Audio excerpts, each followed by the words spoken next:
Drop the beat, Edmon. Drop it. What do you mean drop the beat? Drop the beat. Drop it. I don't know. I'm not dropping Oh my the god. beats. I'll do it myself. Boots and cats and boots and cats and What the f*** are you boots and doing? cats and boots and cats. I'm doing a beat. Boots and cats and boots and cats. And it's the Emmizzie. Do that. Yeah, just like that. It's the Emmizzie. That's you. No. You're not doing it right. Yeah. It's the Emmizzie. Emma's got thighs. We got You- 4 eyes. No. What else rhymes with eyes? Flies. Flies. She stank. You got flies. And we're done. Okay, that's it. If we're out of here. Hello, everyone, and welcome to another episode of the Emmizzie podcast. My name is Edmon Nicholas Superman's Chance. We're here to talk about what are we here to talk about? And we're here to talk about the difference Gladware. between.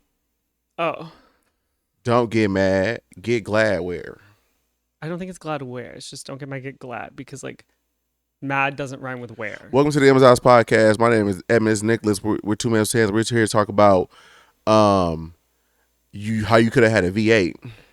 Ew, what did we say? Oh, we saw a car that said V8. There was a truck and it said V8, and I was like, oh my Yeah. god, not the branding for like V8 juice. Yeah, So crazy. very crazy. This is crazy. You put V8 juice in your engine? Crazy weirdo. Just as crazy and weird as you not being here on Wednesday at 8 p.m. for the live recordings of this episode. There's a lot of speaking in the chat, but you don't know that because you're not here right now. I'm gonna read y'all stuff in a second. You can also go to the Discord. Hello. Hell yeah. And join the community of people. They be saying stuff and talking about stuff. Somebody wrote into the What's on Your Heart. Do you know what What's on Your Heart is? You don't know, but you'll find out later on in this episode, won't you? Wow, what if they are on the heart transplant list and they don't know what's on their heart, and you're attacking the heartless community, the people who have heart condition community, and you need to be a little more sensitive to people who canceled already. You want to know what's on your heart? A murmur. Oh my god. Stuttering hard ass. Oh How you doing today? no. Just that's it. No. Just no. How am I doing? How long have we been recording? I feel like we need to wait for mine until I can properly like express how I'm feeling. It's been 3 minutes. You should go first. I don't have 4 minutes. Yeah, you do. We'll stretch it. Edmon got a job. Hello, update. I have my job now. I've filled out all the Okay, he wasn't paperwork. unemployed before, just so everybody knows that. Yeah, It let's make that just clear. sound It's not that I'm not employed. I'm right. just, it's hard to go to the work that I'm going to now. right. How about I just saw somebody be like, "It's Do you so know I was 20 minutes late today? Yeah, I do, because it was 7:25 and I heard the car start. And you start at 7:30 and your job is not 5 minutes away. Your job is 15 minutes away. So it was really The math wasn't mathing for you this morning. peculiar that One more time? one more time. Get your ass to work one more time. I'm going to work. What they gonna do? Just not on time. What they gonna do? Fire me? Right. They were begging him to stay. Let's talk about that. How about that? Begging. How I'm doing? We got 4 minutes. Yeah. I got 4 minutes now. Let's talk about how I'm doing. Let's talk about how they begged me to stay in Begging. that Miggy Figgy. Got on their knees. Amen. Asking what can be done to keep me here. Tongue out. Slap it on the Amen. tongue, please. Stay. Talk about if it's the pay, they could probably do a little bit more on the pay, baby. I ain't got a raise in 3 years, and now you can do something about the pay. Right. You know, I didn't even tell him what the issue was. I figured, what's the point? You should, just for future, so that I don't care about the next girl. I know, but I feel like that's good karma to be like, hey, I'm out. Like, made it very clear. Maybe don't drink it as fast this time, because last time you were like, No, maybe you don't I drink it as didn't drink it fast as next fast. time, It girl. took me an hour. Because- No, an hour and like 20 minutes in is when I finished. You finished in like 20 minutes, and then you were sitting there fucking freaking googly eyed looking at me, and we both were like, what's I was being still said talking. today? I was talking too. It was fun. It was a good episode. You didn't hear it because you don't listen to the episodes. I don't. Okay, it was a good episode. I don't. There's a lot of clips I have to clip when I get off of this because it was very funny. I do need another one. Anyway, we'll talk about it after. Yeah. But yeah, they were literally on their knees begging for him to stay. But I do think that it's like a good thing for you to do, to be like, listen, obviously I'm out. Like, I already signed the contract, but you can't keep me. But to be like, these are the things that didn't work for me, and I'm telling you out of the kindness of my heart, so this doesn't happen again. But I don't have to. You don't have to, is why I said it's karmic. And also, I feel like it's going to fall on deaf ears because it's not like I haven't been saying this over the past 3 years. It's just that now that I'm leaving, but now that I'm leaving, all of a sudden you want to hear me, that's your bad. It's not about... You had 3 years to keep me here. It's not about the message. It's about the messenger and the timing of the message. Sometimes we are not in a place to hear the message, and we need to hear it when we're ready to hear it. Too bad. Okay. If I tell you that the stove is hot today, mm-hmm. and the stove is hot tomorrow, Mm-hmm. and the stove is hot the week after that, right. and then I tell you 3 times a year for 3 years that the stove is hot, when you touch your hand on there and you burn your palm, Mm-hmm. I'm supposed to rush you to the hospital? No, you're just supposed okay. You're supposed to be like, okay. You're silly. This is how you remedy it, though. No, that's good karma. No, because I've been telling you for the past 5 years, don't touch the three years, don't touch the stove because it's hot. Right. And you keep doing it. So what you want me to do about it? Hey, it ain't my problem, man. Yeah. I don't care. Especially in a place where I ain't getting no raise. That's the part. That's the whole thing. It's like 3 years, not one raise. And now, do you know, now you're like, oh, we could work out the pay. Do you know, as I was leaving out today, I heard my manager talking to my coworker. He was asking him about his route. He was like, oh, like, what was some 2 things you wasn't able to get to? What was those 2 stops you wasn't able to get to? And he told him, he was like, oh, okay, cool. I'll figure it out tomorrow. And then I thought to myself, how many times did I come home at 7 o'clock at night because I had to finish my route? Because when I called him to tell him that I'm not going to be able to finish my route on time, I had to keep doing my route. But this person was able to not finish his today. He's learning. You couldn't give me $50 an hour to stay. No, that's a lie. I feel like he could probably give you that. That's a lie. What if he gave you 30? That's hard. I don't think you should stay at 30 either, because you're gonna make more in bonuses at the other job. I shouldn't stay no matter what they're talking about. True. Because I'm going to make more at the other job. And also, I know that this is the time.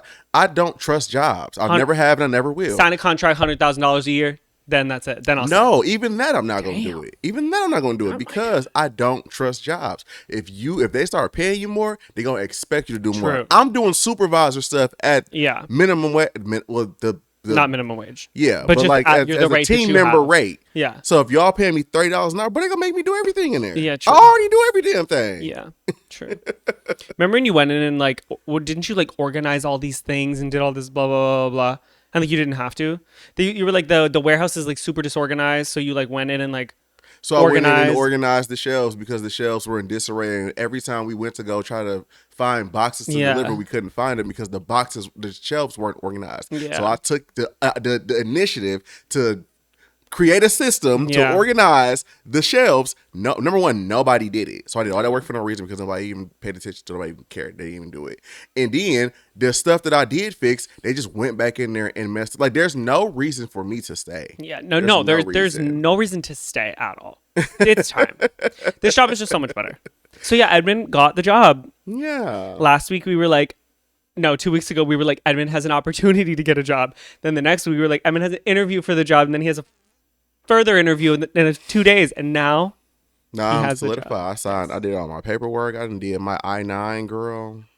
And if you were actually here for the last few episodes, you would know about this update. You would know that this update was coming. But some of you, you're just listening to this episode. You didn't listen to the last two. And that's why you don't know what's going on. This your first time hearing it because you don't be keeping it with the Kardashians. Oh.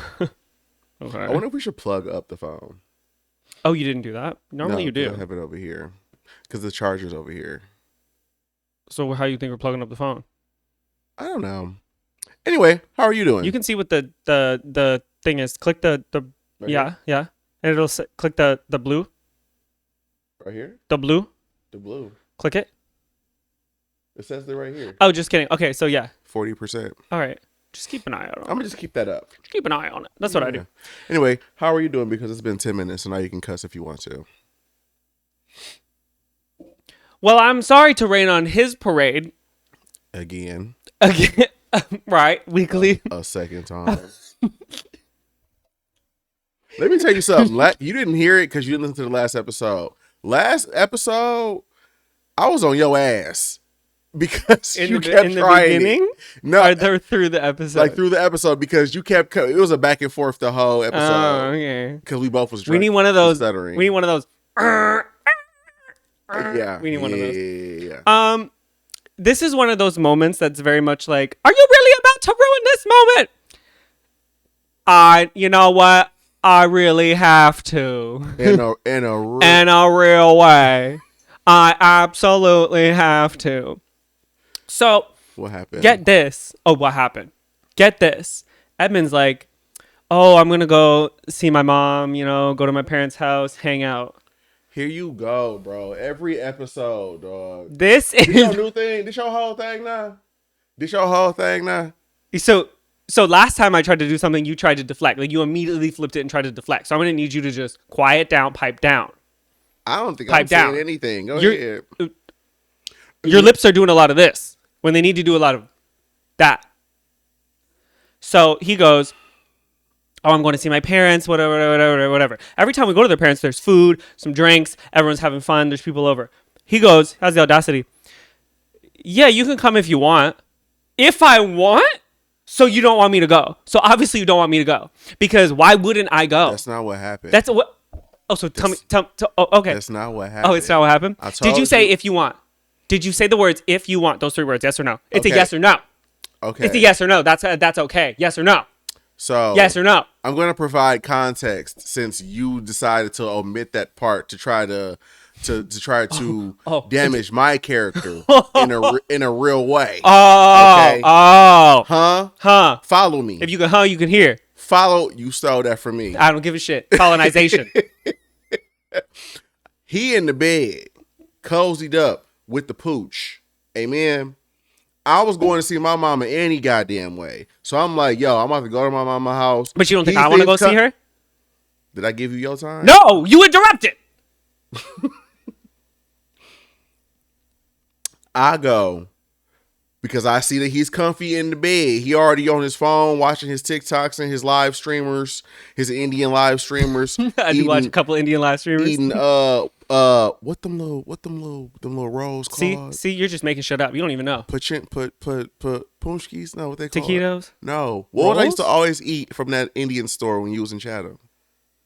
Doubles? No, from remember the Indian store that closed. Yeah. I used to go there all the time for those little like roll things. Samosas. Okay. You sitting here watching your Indian streamers eating samosas with hair wraps on, right? Amen. And I see you, but I'm going to my mama's house. So I go, hey, I'm about to leave to go to my mama's house. You can go if you want to. But you don't have to. That's not how it happens. Because it's not a thing, it's not a party. But you can go if you want to, but you don't have to. He said, you can come if you want. Implying I don't want you to go. That's not what that means. And that's your problem. You want, that's like being like, oh, yo, we could do this if you want. And that's your problem. I'm doing this if you want. Rather than being like, do you want to come? If you could have said, do you want to come? That would have been nice. That would have been polite. If you want provides option for you. Okay? If you comfy and I say I'm going to my mama's house. What if I'm hungry? if I'm going to my mama's house and you look comfy in the bed, and if it was something that you had to go to, get up, we gotta go. But I'm just going over there because I ain't been over there in a minute. So you can go if you want to, but you don't have to. That's not how the context works. If you say, ladies and gentle gays, if a man ever says, and gentle days, whatever the fuck, I don't care. If someone says, if you want, that means they don't want you to go. That means you're fat, you're funky, sit your fat funky ass down in the bed. I don't want you to go because I want some alone time because I don't like you. That's what you boom, okay? Don't live chat, shut up. Live chat, shut the fuck up, live chat. Hey, live chat. Baby Joy in the live said Bambi Joy. Baby Joy says you're projecting. Why does Bambi come from every fucking time? Every time, Bambi. Whose side are you on? Is that your alt account? Bambi, you're just sitting here fucking typing in the chat. I'm sorry? Huh? Because Bambi know right from right and wrong. Right and wrong is wrong. Bitch, you don't know right wrong. You're gonna be drunk as fuck. Why, you're already done that fucking drink and we're literally 2 minutes into this episode? Mm-hmm. Oh, here we go. Mm-mm. Sponsored by Cutwater, nigga. I wish. Anyway, I do too. Right. I'm getting espresso martini next time. We're gonna try it. We're going to try it. It wasn't a question. That was aggressive. Right. Or you could have went. We could try it if you want to. No, because I don't care you see how if you want to. I actually don't care if you want to. You're gonna try it. Oh my god, Alex said 20 minutes, but we should get a clock. Yeah, Alex, bitch, you should get some fucking sense. Somebody said, "What was that?" Now, why am I? He said, because you come for Edmon every week, sir. Thank you. No, he comes for me. Subscribe. We're going to get into the next segment, which is called Hot Topics. Yum. My God, bro. I'm disabled. I can't work. I almost said, what is that? I don't like when bitches talk. What was that thing? I don't like when disabled people talk. Shut up, bitch. I don't even like when bitches talking. Shut up, disabled. I don't even like disabled talking. Yo, we saw the craziest sign outside. On the way back to the house. Let's talk about the second one, not the first one. What was the first one? Slow? No, the first one was the kind of slow people. The second one was just slow. No, we'll just do the second one. All right, so there was this sign right outside. Oh my god. And we're driving and it says slow and there's a picture of a kid and it's like children at play. And I'm like, you did not need to call them slow. Like, we just drove by and I was like, what the fuck? Slow, stupid ass kids at play. Hey, just so you know, some dumbass kids out here. Right, dumbass fucking kids playing. So watch your car. Drive slow because these fucking slow ass, stupid ass kids. These dumbass kids, these stupid ass kids. Someone's uneducated ass kids are in the fucking street. Why would they write that? Like, you could have just said kid at play. Like, hey, watch out. We dropping little niggas on their heads around here. Like, why? You could have just said kids at play. You could have put slow down. You didn't have to put slow children at play. Like, there needs to be a punctuation. Or just like put the words in together and then needs punctuation matters. Slow, comma, kids at play. Because you just put slow at the top. I was like, you can't just put slow children at play. Like, stupid ass fucking ass slow kids at play. Like, what? You disrespected everybody kid in this neighborhood. If they want to come beat your ass, honestly, they have every right I couldn't live there with kids. I'm not living in the neighborhood where they got slow kid signs. And if I do, and they put that sign up, I'm going to be like, hey, that's you stupid ass, slow ass kid. Get your ass inside. I'm calling my kid all times a stupid ass kid. Get your slow ass inside. They do something stupid at school. You're like, no, I ain't mad at you. I saw the sign outside. Right, I saw the sign. It's cool, bro. All right. You see some kids acting stupid outside. You're like, well, all right. Right. Duh. Slow ass kids. They said it. We ain't got no kids. We just like, hey, get your slow ass kids out slow ass fucking kid inside. Get your slow ass kids up the street fighting right now. You better go grab them. Them slow ass niggas. Them niggas is dumb. Stupid. Dumb little niggas. That's so crazy. Yeah, sorry. We gotta move on. Yeah, sorry everyone. Anyway, we're hot topics. Yum. Oh my god. Y'all reading into things? We have one of those signs here as well. I just read it as slow. You go slow, kids at play. No, that's what that means. That is what it means, But also, it's like we saw this sign and it was like, what did it say? Ugly silver fillings? Is that what it said? something like it's like ugly silver, I think ugly like ugly silver something, like, you know when people have those like silver teeth, but it was like at a dentist's office and we were sitting a out. huge. It was a massive sign. It was the whole window. A sign was like, "Do you have ugly feelings? Come Book get your whatever." appointment to get them removed." We pull up and immediately we're like, what the fuck is this sign? You got ugly, stupid ass feelings? Bitch, you got ugly ass fucking teeth? Bring your snaggletooth down here and fix your fucking ugly ass teeth. Bitches, you ugly as fuck. Get your ugly ass down here and fix your. Yo, is your mouth fucked up, bitch? Get your ugly ass down here and fix your mouth, whore. Like, You got fucking finger coins in your teeth, bitch? Come, you get the Mario cords knocked out of you, bitch. you got 15 teeth in one spot, bitch. Get your bitch at. Well, Right. Maybe I shouldn't. That's rocks and glass houses. Yeah, you have some fucked up. I Just got one. Some fucked up. One. There's two. Two. It's two in one spot. Bitch. Is it? Do you have two teeth in one spot? Yes or no? Again, it's a yes or no question. It's simple. You dropped it on your. Bitch, you got thrown out of the car. I know. So what do you I mean? can't even bring that. I fell. You got thrown. So what now? Anyway, so go. What's you? Because we don't. Go ahead. And Hot talk about- topics. Yeah. So where do we want to start? Just so you know, I have 3 solid ones, and he got I got 8. 15,000. Bambi says dentist office crazy for that. No, it was the so whole- crazy. We couldn't believe it. We Post went that for sign on Insta, please, for science. Next time we go Yeah, over we gotta there, drive- we gotta go over there and see Yeah. if it's still there. yeah, it's so fucking crazy. The sushi spot was good, so we should go back. Oh, yeah, we should. There was a sushi place next to it, but it was just so crazy. For We went to the sushi spot, but next to it was the dentist office calling niggas dumb as ugly as hell. 15 minutes we sat there being like, yo, fucking snaggletooth ass stuff, bring it down here. You fucking goofy mouth ass bitch, get down here and fix your fucking mouth. Your mouth dirty as fuck. Get your ugly ass in here and get your mouth fixed up. No, it's so crazy. Anyway, yeah, I have so many topics. They're all pretty fucked up though, so I'm trying to figure out which one. You know what? This is a good one. Hold on, Bambi says we need to talk about the silver tooth to prison pipeline.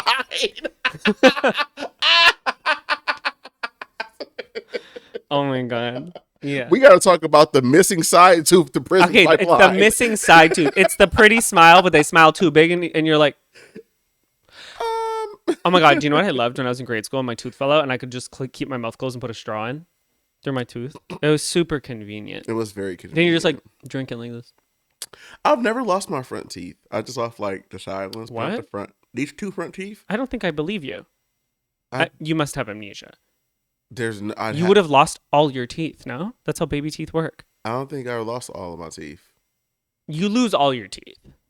Do you, for real? I think you lose all your teeth. I don't remember not having these teeth. I think you lose them all for sure. Those aren't baby teeth.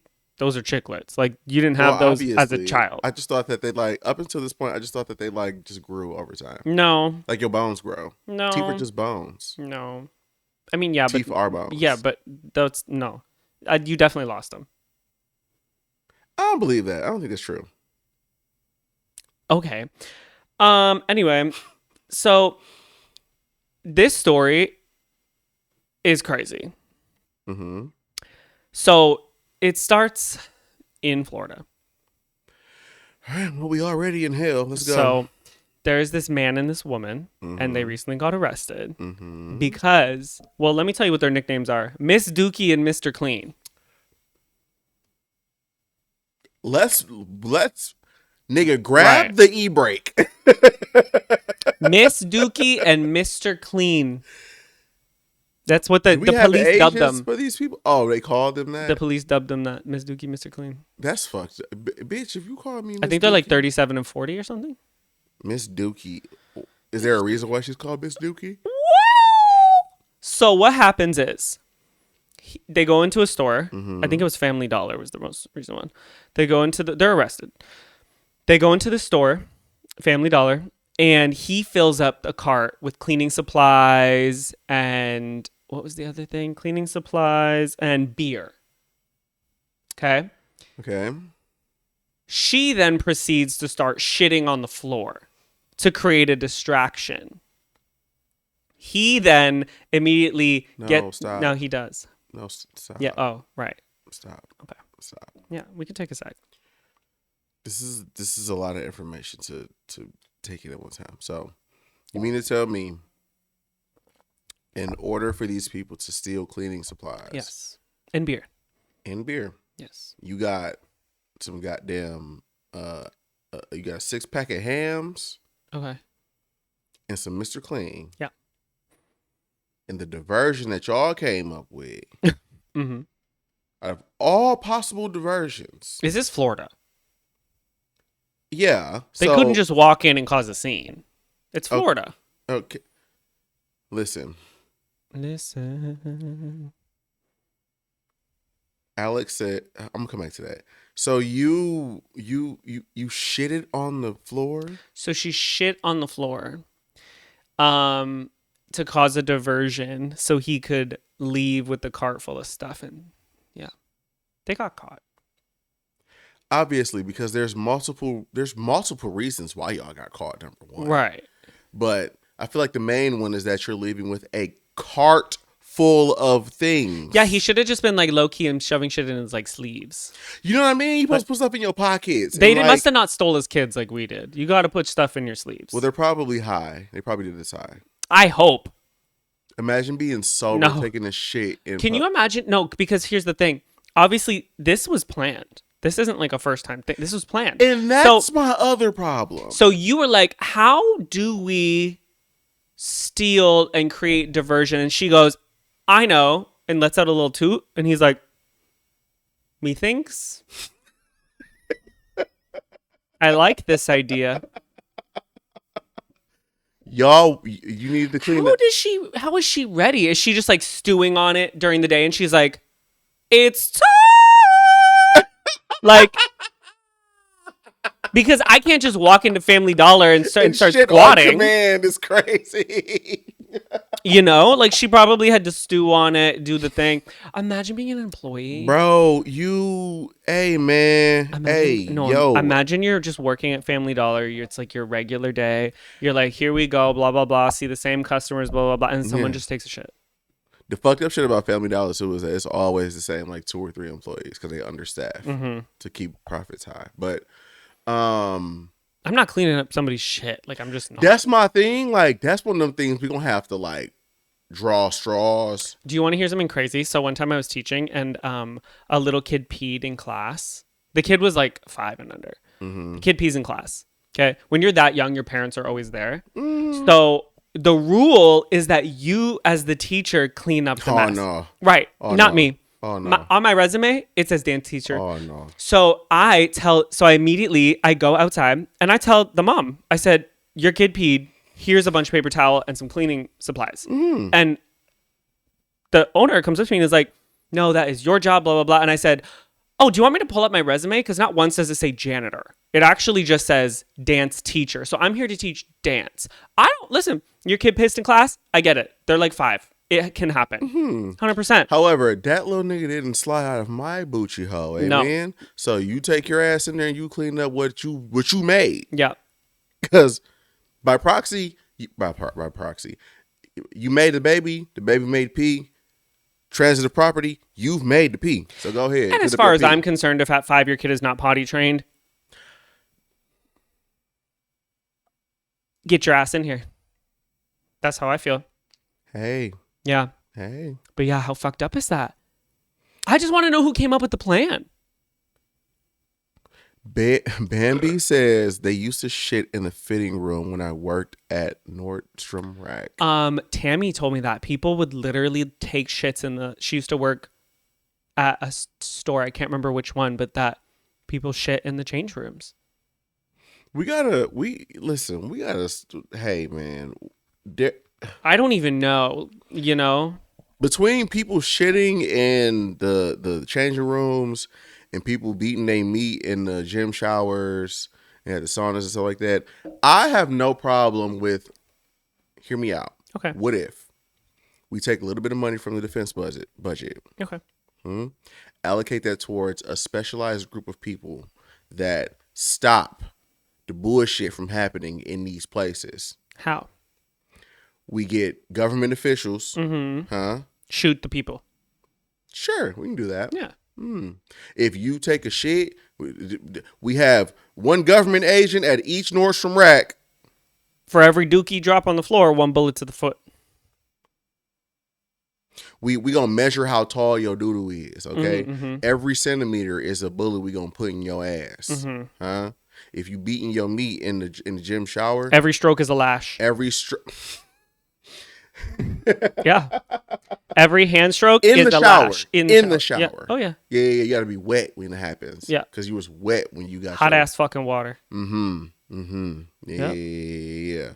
Alex said, "Be careful, they might be into that." And that is unfortunate. We need to maybe rethink look. that. I just can't. We can workshop this. We can workshop this and come back later. It's just an idea I just had coming up. You know what I'm saying? Something I can just throw out there. Yeah. Well, think of the old things white people used to do. I'm sitting here just thinking, like, bro, you really wanted to clean your bathroom that bad that you took a shit in a fucking but if they're Dollar? like no, but if they're like putting a cart full of it, I feel like they're selling it, like boosting it, maybe. Oh yeah, probably niggas can sell anything. Yeah. Yeah, it's true. Walking around giving motherfucking scrubbing bubbles for the low. Hey, I would have. you know what? It did a miracle on my fucking tile. $6 at the store. I give you 3 for right now. Hey, I give you 4. hey, I'll give you 5. Anything to not pay 6. Straight up. Yeah. Ooh, Bambi in the live chat says Singapore police beat people with bamboo sticks for littering in the streets. We should do that. We should walk around with beating sticks. Yeah. You have to be careful who you hit, though, because that feels racial. Well, if you're doing the, well, again, we should only do it to white people. Sorry. If you're doing the bad deed, it doesn't matter which race is.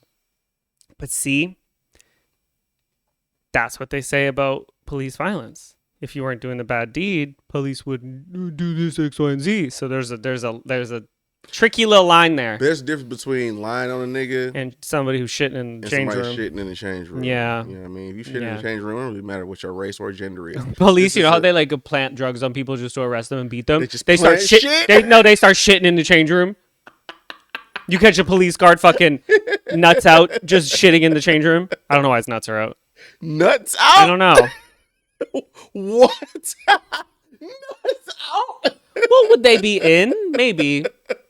I don't know. You don't have to pull your nuts out the shit. Right. You know what's up? Okay, so this I don't know. Whatever. Right. Fuck it. We got there. Okay, so when you poop. Right. You pee at the same time, correct? But you don't poop when you pee. But you don't poop when you pee. Poop when you pee. Yeah. You pee when you poop, though. Yeah. Okay. So you see them videos when people be just like shitting in stores? I don't. Like that? Okay. So what are you watching, you freaky ass fucking frog? No. You into fucking scat play? I thought we talked about this. I thought we discussed that we are not into that as a couple. Listen, your Google history is people shitting in public. I'm not Googling nothing. What I'm frog. saying, when you be seeing them videos sometimes on like Twitter, of like or people like, just shitting in a chain or like shitting in a random how store. Are you shitting and you not peeing at the same time, or is you just pissing your pants while you shitting? Yeah. I don't know. This has gotten too far. You know what? We need to just. This is too much. We got to move on to the next topic. Because Bambi says an offender shall receive no more than 24 strokes of a cane on any one occasion, irrespective of the total number of offenses committed. Right, Sabri. Sabri said, "Damn, Edmon, I didn't know you were into that." Sabri, I'm not into shit, bitch. If you can shit on me if you want to die. How much money you got? You can pee on me if you want to die. You got some money. I might let it slide. How much would it take for somebody to shit on you? Where on me? On your chest. Oh. No, on your forehead. Oh, that's different. I could get like and they go in to shit on your eye face. Infection. No, I can't do that. Okay. All right. I'll give you I can't do face. Like, I can't. Scenario. Okay. Nigga want to shit on your chest. Okay. How much?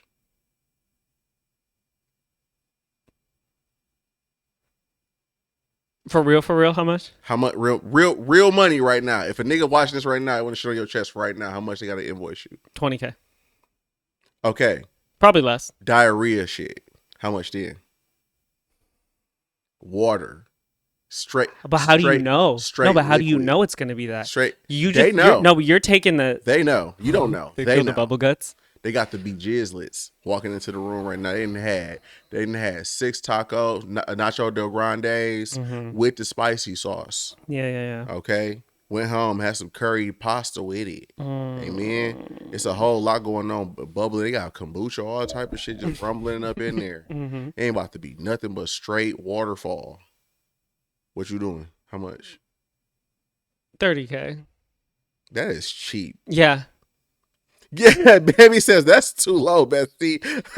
You know, That is cheap. here's my thing. I've done not worse.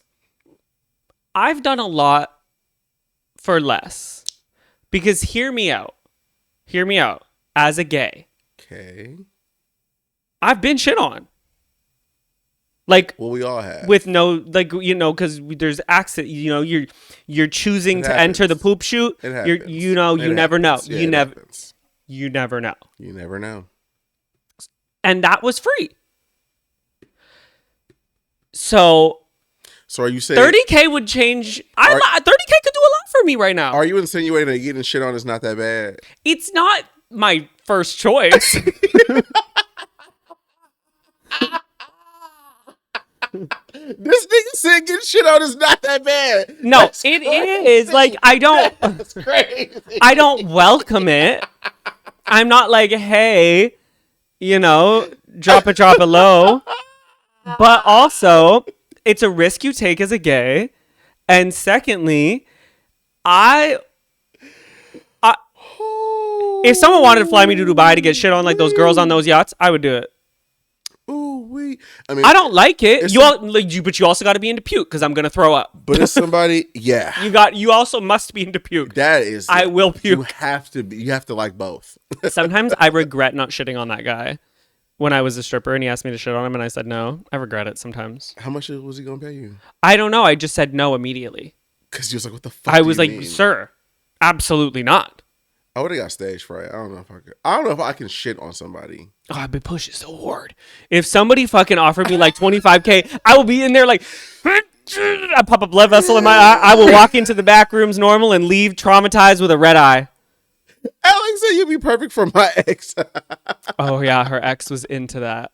He wanted to get doodled on. Yeah, he's in jail now for child pornography. But anyway, yep, he got sentenced. Whoa. Yeah, Alex's ex is quite a character. But yeah, so here's what I'm really curious about is we went up like almost 10 viewers in this conversation. Hey guys, So y'all so like, sorry you so guys y'all got like in here. doo-doo? Y'all some doodoo ass. They were getting 70K for the Dubai chocolate special. I would do it. 70. Oh, for sure. 70K? 70 rack A's. 70 rack A's. 70 rack A's. 70. Shit on me. You can't shit on my face though. No, I can't do the face. I can't. do the face. Just because like that's like toxic. Like I feel like that's not good. I do the face for like No. for I like can't. 8 figures. Wait, how many is that? 7 is $1 million. Oh, yeah, I risk it for the biscuit. 8 figures. Like 10 mil you can shit on my face. I risk it for the biscuit. We gotta move on. We gotta move on. We gotta move on. We gotta move on. We're done with this conversation. I don't even know how the fuck we got here. What the Me fuck neither. is going on? I don't even know what the fuck happened, No, bro. it's not okay. Okay. Right. Pivot. Excuse me. I hope they didn't hear that. I tried to cover my mouth when I burped You like should that. have just looked away, but all right.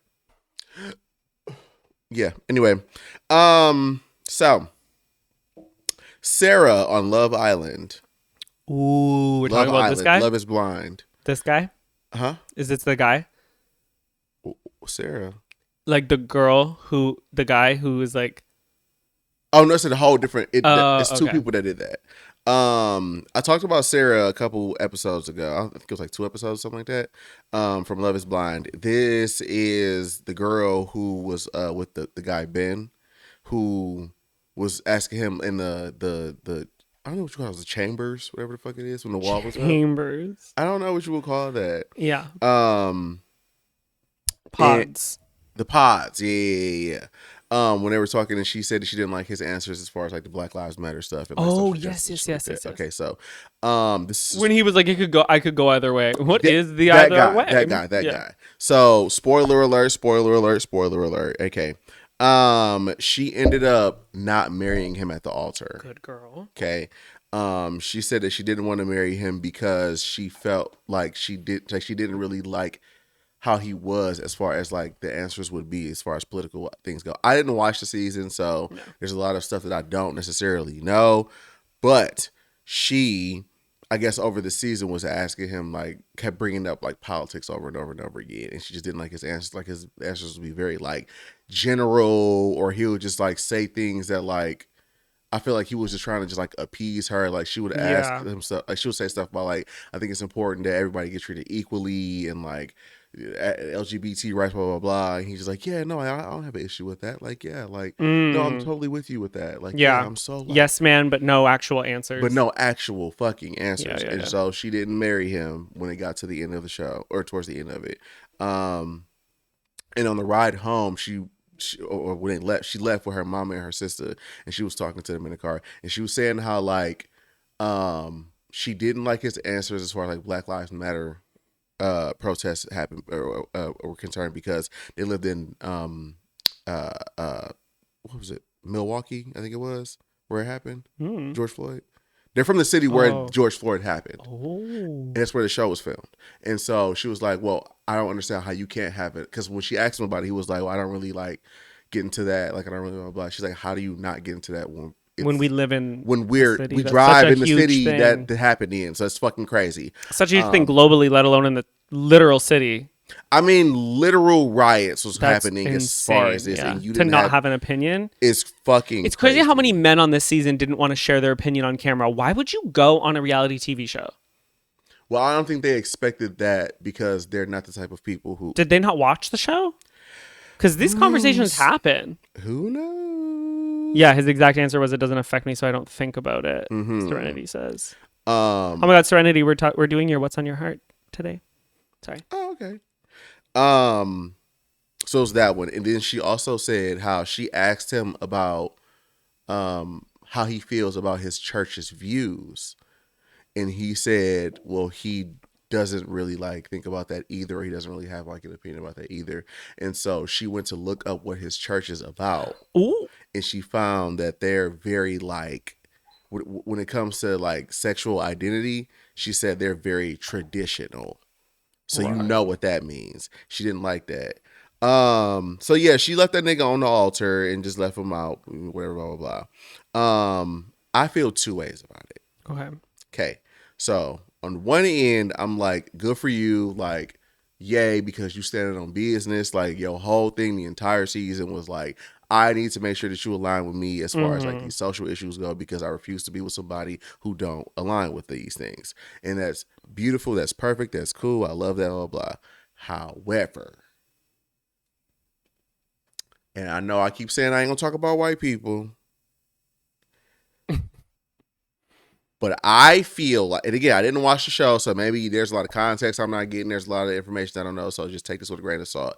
But I feel like if you really felt as strongly as you do about these things, and you hear his answers are not lining up what you're talking about, why did you continue to keep talking to this nigga up to the points where y'all got to the altar? Because she kept saying to him that she likes him, she thinks she really like connects with him, blah, blah, blah, but it's just like this thing that she can't get over.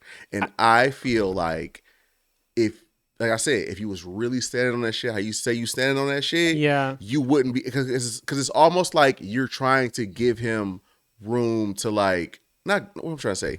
It's almost like you're trying to like be an apologist about it. Like you're trying to be like, I like him, he seems nice, but like maybe I can just get him to just like come over. Maybe I could just get him to just like change a little bit, blah, blah, blah. But it's like, bitch, this nigga told you in the pods that he showed you in the pods that he didn't necessarily 100% align with you. So you should have got the fuck on then. I feel this way about her and the other girl who was with the guy who.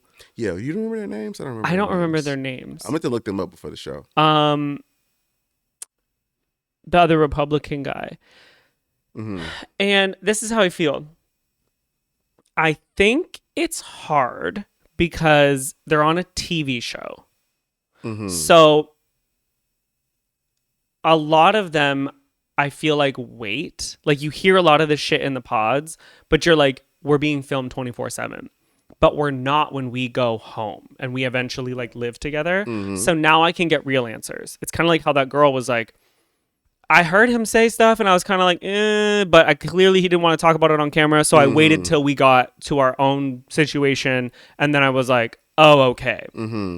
So that, and then, producers, like think about. says Devin in Virginia. Yeah. Okay. Like think about the producers on Love Island, how they were vehemently trying to get Miguel and Leah to separate with each other. The producers didn't want him to leave the girl from Casa. Like producers really fight hard to try to make shit happen. And so like producers might've been in her ear and the other girl's ear being like, stay and do this, blah, blah, blah, do this, blah, blah, blah, do this. Like, and there's also a financial incentive to getting married. People don't know that about Love is Blind. So there's a financial. True. Well, did they I stop learned that's it? not true. Because it is on other seasons. I learned that's not true. From a producer of the show literally came out in an article and said that they do not get that $50,000. They said that $50,000, which they say it's a fine, that 50 grand. Maybe niggas heard 50 grand, just ran with it and said they get their prize money. But the 50 grand is like a fine that you get if you leave the show early. But they don't necessarily enforce that for real, because like how many niggas be leaving early during the seasons? No, there's a thing about how long you stay. They get money. They get like yes, they get. I think it was like $1,000 a month to be like on the show. Yeah, they don't get 50 grand if they like as a couple, if they like. Oh yeah, like a prize money thing. There's no prize money, but they get money if you continue the process. So I think there is an incentive to stay because you're not working, you're not doing your other stuff. Like there is an incentive to stay. Your emotions, you're literally attached to this person for how many months. But I don't know. I just think there is no, and I feel that, but also like watching the show, like watching 2 seasons so far, like. Everybody always has multiple people that they're interested in. Yeah. So it's just like, aside from the money, aside from all of the extra shit, it's just like you had other options, but for whatever fucking reason, you kept riding with this nigga, even though he seemingly didn't align with you like completely politically. Right. But so you could have went with a nigga that you actually liked, bro. Like, but it could be, you have to think too, like they film those pods for like fucking 8 hours, but we see 10 minutes of it. Like they could be connected in so many ways and then emotionally connected like in so many ways too, and then you leave the pods and now you're sexually connected. Like there's so many connections. But if you didn't marry him because of the political shit, but that could be the last straw. Like you get there, like there's so many things, you know what I mean, and then you get to the altar and you're like, fuck, wait. It just seemed like that's been the issue the whole time. I know, but have you ever maybe you have never been in a toxic relationship where there's 100 million issues and then there's like that other connection that keeps you there until the breaking point. I don't know. I don't know. It's hard. It's hard. It's hard. It's hard. Bambi says Love Island producers begging the white boys to talk to the 2 black women per session. Season? Oh, season. Damn, my bad. I'm drunk. Right? Alex said, I'm thinking maybe she thought she would have invoked some curiosity out of him, but who knows? I don't know. My thing Bambi is like says it could have been the producer push or she's a fake ally. Because I was on a TV show and I dealt directly with producers, I do know there is such a push. No matter what you want to do, there's a push. How I left the show was not what's presented on TV at fucking all. All critiques and things I got weren't said to me. Like, so what you have to understand that like editing you is different than like the reunion, because how the reunion is literally they sit there and they talk their shit and they say what they got to say. So it's what plays out on TV versus what plays out in real life is really different. I don't trust white women. Right. But the other couple was black and she stayed with him till the end until she didn't, like she left that guy at the altar too. Yeah. The clip I showed you. So I don't know. We're not in their shoes, so it's hard. However, you got one time to say you fucking voted. That's just my thing, I'm out. bro. Like, right. I'm not. If I with that being said, I'm out, bro. If I sit here and I ask you what your opinion is on like the Palestine Israel shit, and you go, well, I don't know. I don't really think too much about it, nigga. We're done talking. Yeah. I'm not about to sit here and try to pry women's rights. I don't have time for women's rights. Yeah. Like I'm not debating none of that shit. And you gotta be on the same side. I'm good on you. Like we're not fighting. Like no, nigga. No. The fuck. The dick can be good, but guess what? You can get dick. You can get good. But they're also socially, really young. Huh? You have to think too. They're also really young. I be forgetting that part. Yeah, you're right. There's also that. Niggas like is young as hell. Some people are like literally beginning of their 20s, like barely legal I ain't on even those see how old shows. she was, but they do look young as hell. So you have to think about that too. Like, boy, I was dumb as fuck, right? I Like, was still calling niggas a T word and fuck when I was 20. right. There's just like there's things that we did that like wouldn't be dateable, and we would look back at Yeah. ourselves on TV probably and have been like, what the fuck? That's true. Maybe I'm looking at this from old man eyes. I'm not being fair. We're a to little them. more solidified in I'm who not we being are. fair right now. Yeah, you're right. You're right. Yeah, And like yeah, at that time, like your emotions are so heightened, and like you're figuring out who you are. So you're probably like they can change. Like they're so young. So I don't know. Mm-hmm. But right now, you got one time. But today, Dick rains from the sky. Okay, Bambi. period. Yeah. Dick is everywhere. So yeah, it's craziness. Yeah. Lord God. All right. I'm gonna go with. Oh. We talked about this, Okay. and we said we're gonna further talk about this on the show. Okay. I saw a clip of a vegan protest in a grocery store. Bitch! Oh! Hey. Everybody who watches me, who says the things that I say is not okay when I talk about violence, this part's not for you. This part's not for you. Okay? Please don't look at me differently. Boom. If you are the sensitive type, you should leave the show now. All right? Come back in 15 minutes. Boom, boom. The clip is vegans sitting in the grocery aisles so no one can go get groceries. And a man has his cart and is trying to get through and they won't let him. If you don't get the fuck out, nigga. Bro, I would fucking wind up. I would start at the other end. I would wind up like a bull and I would ride my cart like a kid 2 feet on the back into your fucking forehead. Get the fuck out of my way. If you don't get your ass up, I'm gonna grind you up and make bitch patties, nigga. I'm going to turn you into halal, bitch, when I drain you in this fucking aisle. The fuck are you talking about? Yo. I'm having whole nigga ham hocks if you don't get the fuck out the way. Hello? What do you mean? What do you mean? What the fuck? What do you mean? You are sitting in that aisle and you're not going to let me cry. Bitch, I'm not fucking Kroger. I'm Nicholas and I'm just trying to eat. The part that is, but the whole thing that is crazy to me, the animal is dead.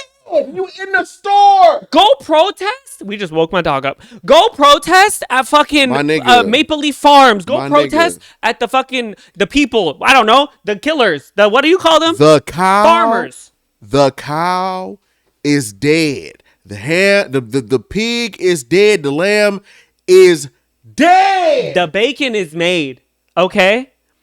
The meat is right here on display with a sign that says $12.99. You missed a step, nigga. No, and furthermore, now you pissed me off. So I'm gonna go get that bacon, purchase it, walk back over, open up my fucking grill, my hot pan, and I'm gonna fucking make it in front of you and I'm gonna eat it. Fuck you. Alex says they always take their anger out on the wrong people. My nigga, the fucking cow is dead, bro. You can't revive the nigga sitting here. But now you protesting pissed the me off, meat. so now I want to slaughter one in front of you. Fuck you. I probably won't. I think about it, but I won't. I couldn't do that. Nigga, we grilling outside the door. Us, me, you. Yeah, me and us. Yeah, we grilling outside. We're protesting the protest, actually. Okay. Every time niggas walk outside, they gonna smell freshly seasoned burgers. Okay? Fucking around. Listen. Hey, man. Hey. All right. I think that animal abuse is bad. So bad. I think that the bullshit they be doing with these animal farms and how they make the meat that we buy at the store is some bullshit. Everything should be free range, and free range shouldn't be more money. Free range is not even animals real. Should be fed. It's not real. It's literally, fucking- it just means they're not in a cage, but they're still stuffed in a They're in a thing. fucking barn. So like, what the fuck is the I don't difference? feel like I sound so It's bad. it- I don't care. I And don't that like sounds that. bad. I I don't like it. I don't like but it. like, but I don't own the farm. sorry. Listen, I think that at all animals should be free range, real life free range, and that we should be eating meat after like when the animal dies, and use the meat after that. Yeah. Don't be killing shit to like make food, shit like that. All that. Halal. At the same time, I don't have a farm. I don't have any power over these farms. Mm-hmm. And if you get in my way from getting this pack of beef, now we got beef. Now we got beef. I'm socking you in your shit. Don't inconvenience me. I don't care. But see, like, my opinion is I actually don't care. This sounds bad. It does sound bad. And every time I say it, people are like, it's horrible what they do to animals. It's horrible. Mm-hmm. I don't want to see it. But personally, me, it does not affect me. So I lived with 2 vegans when I lived in Toronto for a few years. Well, I lived in Toronto a long time, but for a few years I lived with vegans. And so I saw the documentaries about what they do to those animals. Mm-hmm. It is horrible and heartbreaking. But I also then took my ass into the kitchen and made myself a hamburger. I don't care. Do you know what I mean? It sounds bad, but I'm not your hero. I'm not your influencer hero. I'm not your morally correct person. I don't care. I go in a Canada Goose jacket, and guess what? It's warm. You ain't have to add that. You added that part, and you didn't have to. That was you motherfucker. You know what? I could have kept that to myself. You could have kept that one. I mean, I didn't buy it. It was a gift. But here's the thing. I would buy it if I had the $1,000. So here's the thing. Nick is not your superwoman. Okay, internet. Don't put that pressure on him. Here, I just don't. Like, here's the thing. I just don't care. I don't. It sounds bad. But okay. All right. You also, I don't know why you're looking to me. You're mad. No, wait. No, because people are like, oh, you shouldn't say that about animals. Oh, this is bad. Oh, you shouldn't. Blah, blah, blah. But guess what? I've told you that I stabbed allegedly somebody. So what do you mean? I don't care. I'm sorry. I don't care. Honey, I said allegedly. Some things you gotta just keep to yourself, honey. When? Yeah. Because we've talked about these things multiple times. You stop incriminating yourself. I say allegedly. It's in just Minecraft. You just got your green card. Right. You just got it. Yeah. Slow down. Not in this country. Well, yeah. You putting too much dip on your chip, brother. Yeah. At the end of the day, I don't give a fuck. Okay. Listen, Alex says not even to mention how much goes into waste because places refuse to donate leftover food because it doesn't bring them profit. Like, bro, not everything is about getting your coin. Sometimes you have to do what's better for the people. That is another fucking thing. Maybe we wouldn't have so many goddamn dead cows if niggas would just donate the cow meat that didn't get sold that day. Mm-hmm. I mean, when I lived in Toronto, I used to try to do my best part. Like, I used to go to a butcher. You know what I mean? Like, Bambi says FBI knocks. And FBI, prove it. I said allegedly. And I also said in Minecraft. I shoot people in Fortnite all the time. I stab people in video games. Keep talking before we get too far. Go ahead. You should make me stop talking is the problem. That's the fucking problem. And you should have said, shut the fuck up. Maybe you should turn the mic off. Turn the mic off, unplug. But what were we talking about? Oh yeah, I used to go to a butcher. I mean, like, eventually I would like to still go to that one that we went to, like, yeah. Because obviously, like, going and buying, this shit is halal. Buying ethically obviously is the better choice, but stop. Like, you can't boycott or what is it called? You can't protest in these places where people are just trying to get by. Mm-hmm. You know what I mean? Like, and also, my morals are not your morals. Your morals are not mine. Mm-hmm. Stop it. Stop Mm-hmm. it. Mm-hmm. Stop it. You're vegan. I love that for you. I would never shit on you for being vegan. Do your thing. I don't care what goes in and out of your mouth. Mm-hmm. Dick, meat, schmeat. I don't care. Why do you care what's going into mine? Pissing me off. I agree. I would drop kick them. Serenity says, whenever folks create a platform, folks think you are not a role model when you are just a human. What the fuck? Okay. You are a role model, maybe. Let me start it over. Whenever folks create a platform, folks think that you are not a role model when you are just a human. Yeah. Folks think that you're a role model when you're just a human. Okay. They do this with athletes, pop stars, actors all the time. It's one thing for them to choose to be that, but when it's not up to us to enforce that morally, but it's not up to us more.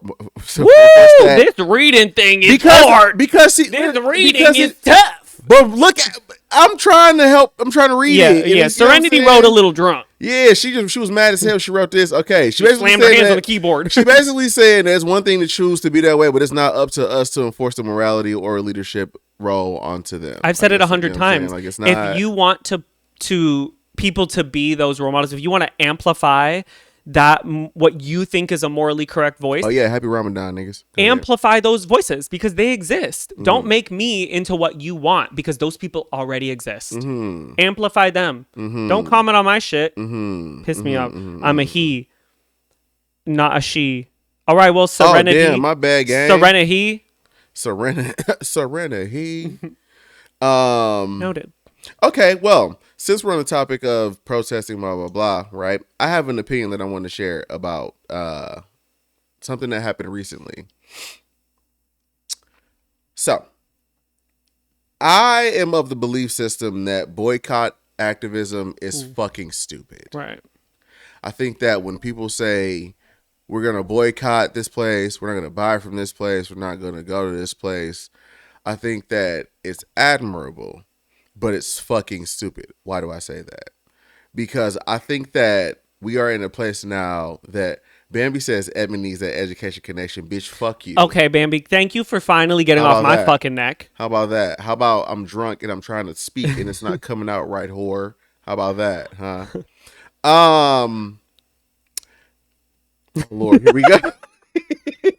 No, bitch, because you opened your motherfucking mouth and anybody tell you you do that on your own. You got free will. And you chose to use your shit to do that. Finally doing it correctly. Nango Bambi. Yeah, it sucks when you're not on her right side, huh? Right. Yeah. Anyway. Boycott activism is stupid because I think that most people choose like the easiest route to protest shit. And that is not actionable. Right. Like, I think that we're at a time right now, especially with like this administration as it is and like how shit continuously going. I think that like people need to really put real life boots on ground, like really like build community, really like speak to people and like actually like do actionable, real fucking things. Free Luigi. And you know what I'm saying? Just like do things to actually make real change. Like, I feel like boycott activism is the new black square. I mean, it does work in certain ways because like Starbucks came out to be like, that crumbled our business. Are they open? Yes, but they had to close 1 billion stores and take things off their menu because they were like, we simply cannot keep these on there. Do you know what I mean? But so when you continue those things, like even Target just came out to be like, yo, we took such a fucking hit. But then they blamed it on the winter, which was really crazy. Listen, but the thing is that like Starbucks is still open. I think that like, should Target exist. I think people can still do that, but we do need people who are willing to. But I feel like most people do the easiest route. 100%. People want to feel like they did something. But that's the problem. You feeling like you're doing something versus actually doing something is because I think a lot of people don't know what to do though. Like personally, I wouldn't know what to do. What do I do? Do you know what I mean? I mean, that's a conversation niggas is not ready to have for real. But I think people don't know. Like, it's not that I'm not ready to have it. With who? Like, what is the conversation? I don't think niggas is ready to have the real conversation because there's elements in that conversation that niggas is not trying to, like, participate in. Like, I'm of the belief that... But for people who would have it, I don't know another. But this is what I'm saying. But I'm about to kind of share a little bit of what the fuck you know what I'm saying.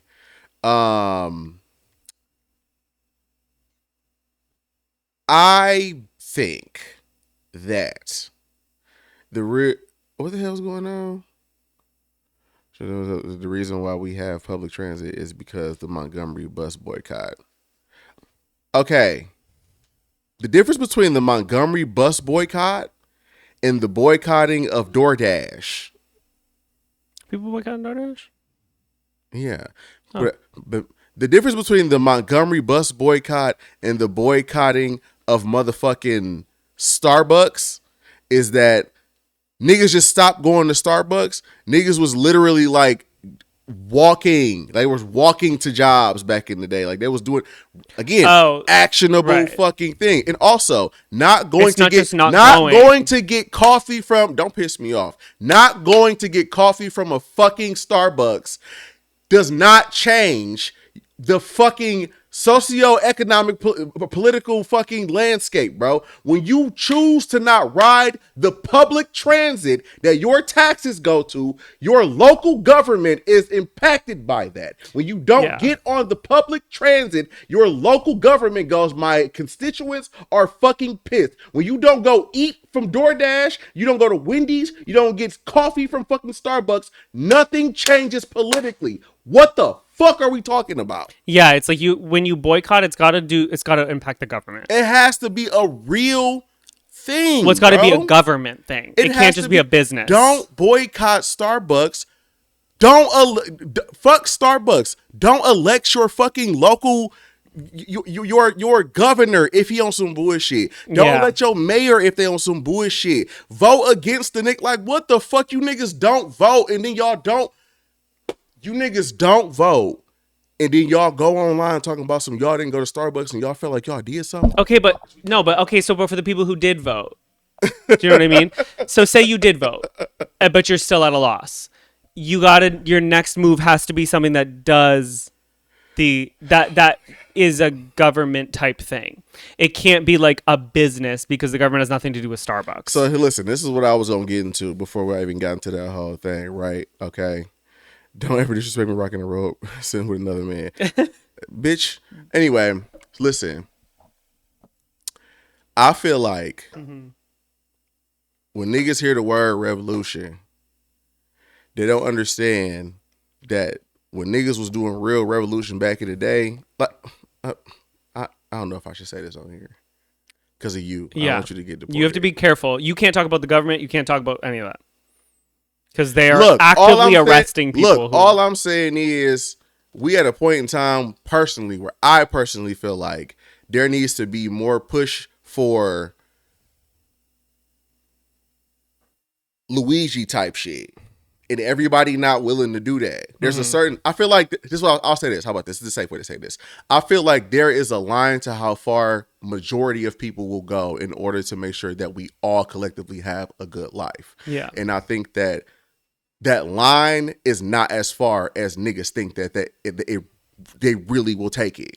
You niggas, I feel like a lot of niggas think that them black squares and not going to Starbucks is it. I feel like them niggas is not gonna go do nothing crazy to like fuck up their bottom line or most people just do it to feel like they did something. And that's my whole issue. Yeah. That's my problem. And a lot of people are just doing it to like carry on because it's like, well, if you don't do it, then you're the bad guy. You know what I mean? Like, but there's people who don't say anything and don't do anything because they want to protect themselves. I'm one of those people, depending on the issue. But like, I'm one of those people. I'm not about to risk my citizenship or my place here. I'm not. Like, I'm literally not. You know what I mean? For everyone else. Sorry, I'm not. I'm not going to risk the vegan lifestyle for vegans. I'm not. I don't give a fuck. Like, in that respect. But it's like, there are people, like, yes, there are people. You can stand up in a lot of ways and do things in a lot of ways. But not everyone's going to do it. Like, it's tough, but it's also like, okay, well, what can people do? I agree. Boycotting a business means nothing to the greater good. It really doesn't mean anything. In the greater scheme of things, it does absolutely nothing. Most people just boycott it to be like, I'm a part of the movement. You know what I mean? But the real movement is affecting the top, you know what I mean, of the hierarchy. And that's where boycotts should exist, which is why the Montgomery thing is important because, yes, that is a government. That is a funded thing by the people from the top. That directly impacts the people at the top. So, yes, of course, that would make a difference. And that's what a boycott makes sense. Billiam is correct. People need to start going to local city meetings and town halls and speak. Yeah, use your voice. Fuck your tweet, nigga. You make your fucking government officials hear you. The niggas need to hear you and feel you. Yeah. We need to really be like France. France is if every state behaved the way France acts, a lot more shit to get. Them niggas be in there throwing doo-doo on city hall. They need to be like Mrs. Doo-doo and Dr. fucking Clean. Hey man, we need to do a shit protest. We need to get 50 niggas to shit at City Hall. That's fucked up. Yeah, no. So no, I think boycott activism is stupid, and I think that people really need to just like we need to be more thing. intentional with the boycott. Not just because the internet was like, we're officially boycotting this business. You know, because like at the end of the day, that business has nothing to do with the actual cause. Because they're going to, like, the people at the top are going to look at that and be like, LOL, but we are still fine. And when I actually, which is why everyone's mad about Tesla right now. Like, yeah. Because now that's a at the top thing. And when I asked you, like, is Starbucks still open? I meant that from the sense of, like, if they're still open, they can still continue. They can still continue to do the thing that they did that made y'all mad at them in the first place. And because after the vote, a lot of people were like, "We're not boycotting anymore because we saw how you voted. So fuck you. I'm going back to Starbucks." So again, they're just gonna come back up. Like your boycott doesn't matter. It's gonna come back. Remember when it was on that blackout day? Like, don't shop here, don't go on DoorDash. Yeah, and then everyone just went on Saturday and bought their groceries. And then on Saturday you went and got groceries. So what are we talking about? Yeah, I don't know. So that doesn't make sense. Bambi said, "How do we get back to poop?" It's always back to poop. You know, it's cyclical. At the end of the day, we need to be like these people and start shitting on people. Because welcome to the shit podcast. My name is Edmon. We love scat. Just kidding. Alex said, "I will free bleed on the government's carpet if needed." That's a protest. Here's the thing. At the end of the day, whatever touches the people on top is even the smallest degree. But if it touches them, that is more of an impact than if a million people boycott a random ass business that has nothing to do with them. Because I don't think people understand how significant. Listen, I want. Congrats, you could collapse a business that has nothing to do with them. Nothing's changing. I want some more Louise shit for sure. But I think that people underestimate how important it. Like a lot of these people that are like these governors or like congressmen, people and shit like that, they do not want to lose their jobs. Yeah. Period. And so if you can get enough niggas to not like them niggas and be upset with them niggas and make them niggas look bad, they'll do whatever the fuck it is that you want them to do because they do not want to lose their Congress seat. Yeah. If you want to know how business boycott works, look up videos of the Wall Street protests in the 2000s. Rich people always watching from their balcony and drinking champagne. Yeah. It's literally. Just, again, like, businesses do not matter to the top. It doesn't. Unless you're doing it to their businesses. Things that impact them, like the city, the buses, those things. That impacts them. Alex says, y'all always like a pleasure bringing up shit. Bambi says, but I love y'all. Wait. But I love y'all. I'm joking. This country is doomed for real. It's 100%. Been doomed. I feel like there is an up. I mean, like, here's the thing. It's cyclical. So there was we got to plug that in. Yeah, it's 20%. Yeah. I think there is a down period. Well, I'm going to go to the bathroom in a sec, so after my point. There was a period where, I mean, women, black people, minorities were really fucked up. And then there was a revolution and things changed, right? Now we're going back, but we're not going all the way back because all the way back is a lot of lives taken, is a lot of fucked up shit, is a lot of horrible, horrible things. We're not there right now. So, I mean, how I feel looking at it optimistically, whatever, is that our next revolution will then be a step ahead again. Like, I think it's like that 2 steps forward, 1 step back. Right? Yeah. You're always going to be a step ahead, but there is a pushback. There will always be a pushback. You know what I mean? There's always going to be a group of people who are like, I don't agree with this. Take this back. They're going to do their biggest one to take it back. But they can't take it all the way back because we do have freedom. We do have rights now. We do have these things. Our rights being taken away, but not all of them. So we are still a step ahead. So when we get back, we can get back even further. And there's also certain people within like the system that we live in that's making sure that shit is like them judges that be knocking down these executive orders. Gretchen. Okay, Miss Michigan. Oh, yeah. Miss Michigan said, not on my fucking watch. Nigga, your governor is the president of your state. Big Gretchen's not letting none of that shit slide. Like, it's not happening. So while things are countrywide and there is like top people, there are people in each state who can make choices and actively work hard to make things happen for you. So it's like, don't feel defeated by that. There are the governor. Okay, the governor's not with you, but then there's people under the governor who can be with you, and there's people in cities, and there's different things. So it's like, we do learn from these setbacks, and we will learn from this, and there will be a bigger up. And niggas just gotta have the will to fight for this bitch. Nigga, I'm not going back to Africa. I was born in Michigan. Yeah. I'm gonna stay in Michigan. I am an American, and I'm gonna fight for this motherfucker, bitch. You're gonna have to take this shit from my cold, dead hands on my mama, nigga. You hear about all those white people who are in a real way. All the white people who are like, I'm moving to Ireland. I'm moving there. Bye. Okay, go. Bye. I guess. More go. room for me, nigga. Shit, you gonna make the homes cheaper, nigga. You know, I'm not leaving. I just got here. I'm not going nowhere. I just got here. I'm not going. You niggas want to run to Canada and Mexico so bad. I'm not, bitch. I'm not going back to the strip club, Stevie. I'm not. I got my Second Amendment everywhere I go, amen. Bitch, I got a 10-year green card, and I'm going to make those 10 years count. I tried to do like yeah. But I flicked and I missed, and then I hit it afterwards. I'm going to go pee. Okay. I'm at my limit. But we're going to take a little break so you can go pee pee.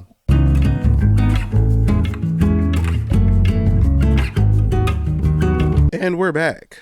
Okay. Yeah, we're back. Yeah, man. Just get involved in your local communities, nigga. Go to the library. They be having all type of events where you can go talk to niggas. I wanted to join a rifle association. Rifle association? I feel like you should join the city's situation. The city situation. You know how you can join, like, what is it, city council? Something like that? You want me to be on city council? Make a difference. Bitch, I can't. I'm an immigrant. I don't think I'm smart enough to be on city council. A lot of people are doing it. Like, a lot of celebrities are doing it now. Celebrities are on city. You know what city council is? Yeah, where you like sit and you have to discuss, and it's like like the board. Yeah. Who the fuck is on city council? It? Why is it moved? Huh? The whole camera moved. Look. No, it's still where it's supposed to be. It's not. It is, because you just moved it. Oh, I was like, why couldn't it? Oh, go back. Because I could see the. Oh no, I just moved the laptop so I can. Here, let me do that. I fucked it up. Oh. So I can plug it in. Yeah. Plug it in, plug it. Isn't city council where you go and you discuss all the things that happen in the city? No, it's the city hall. Like you go to city hall meetings and speak to.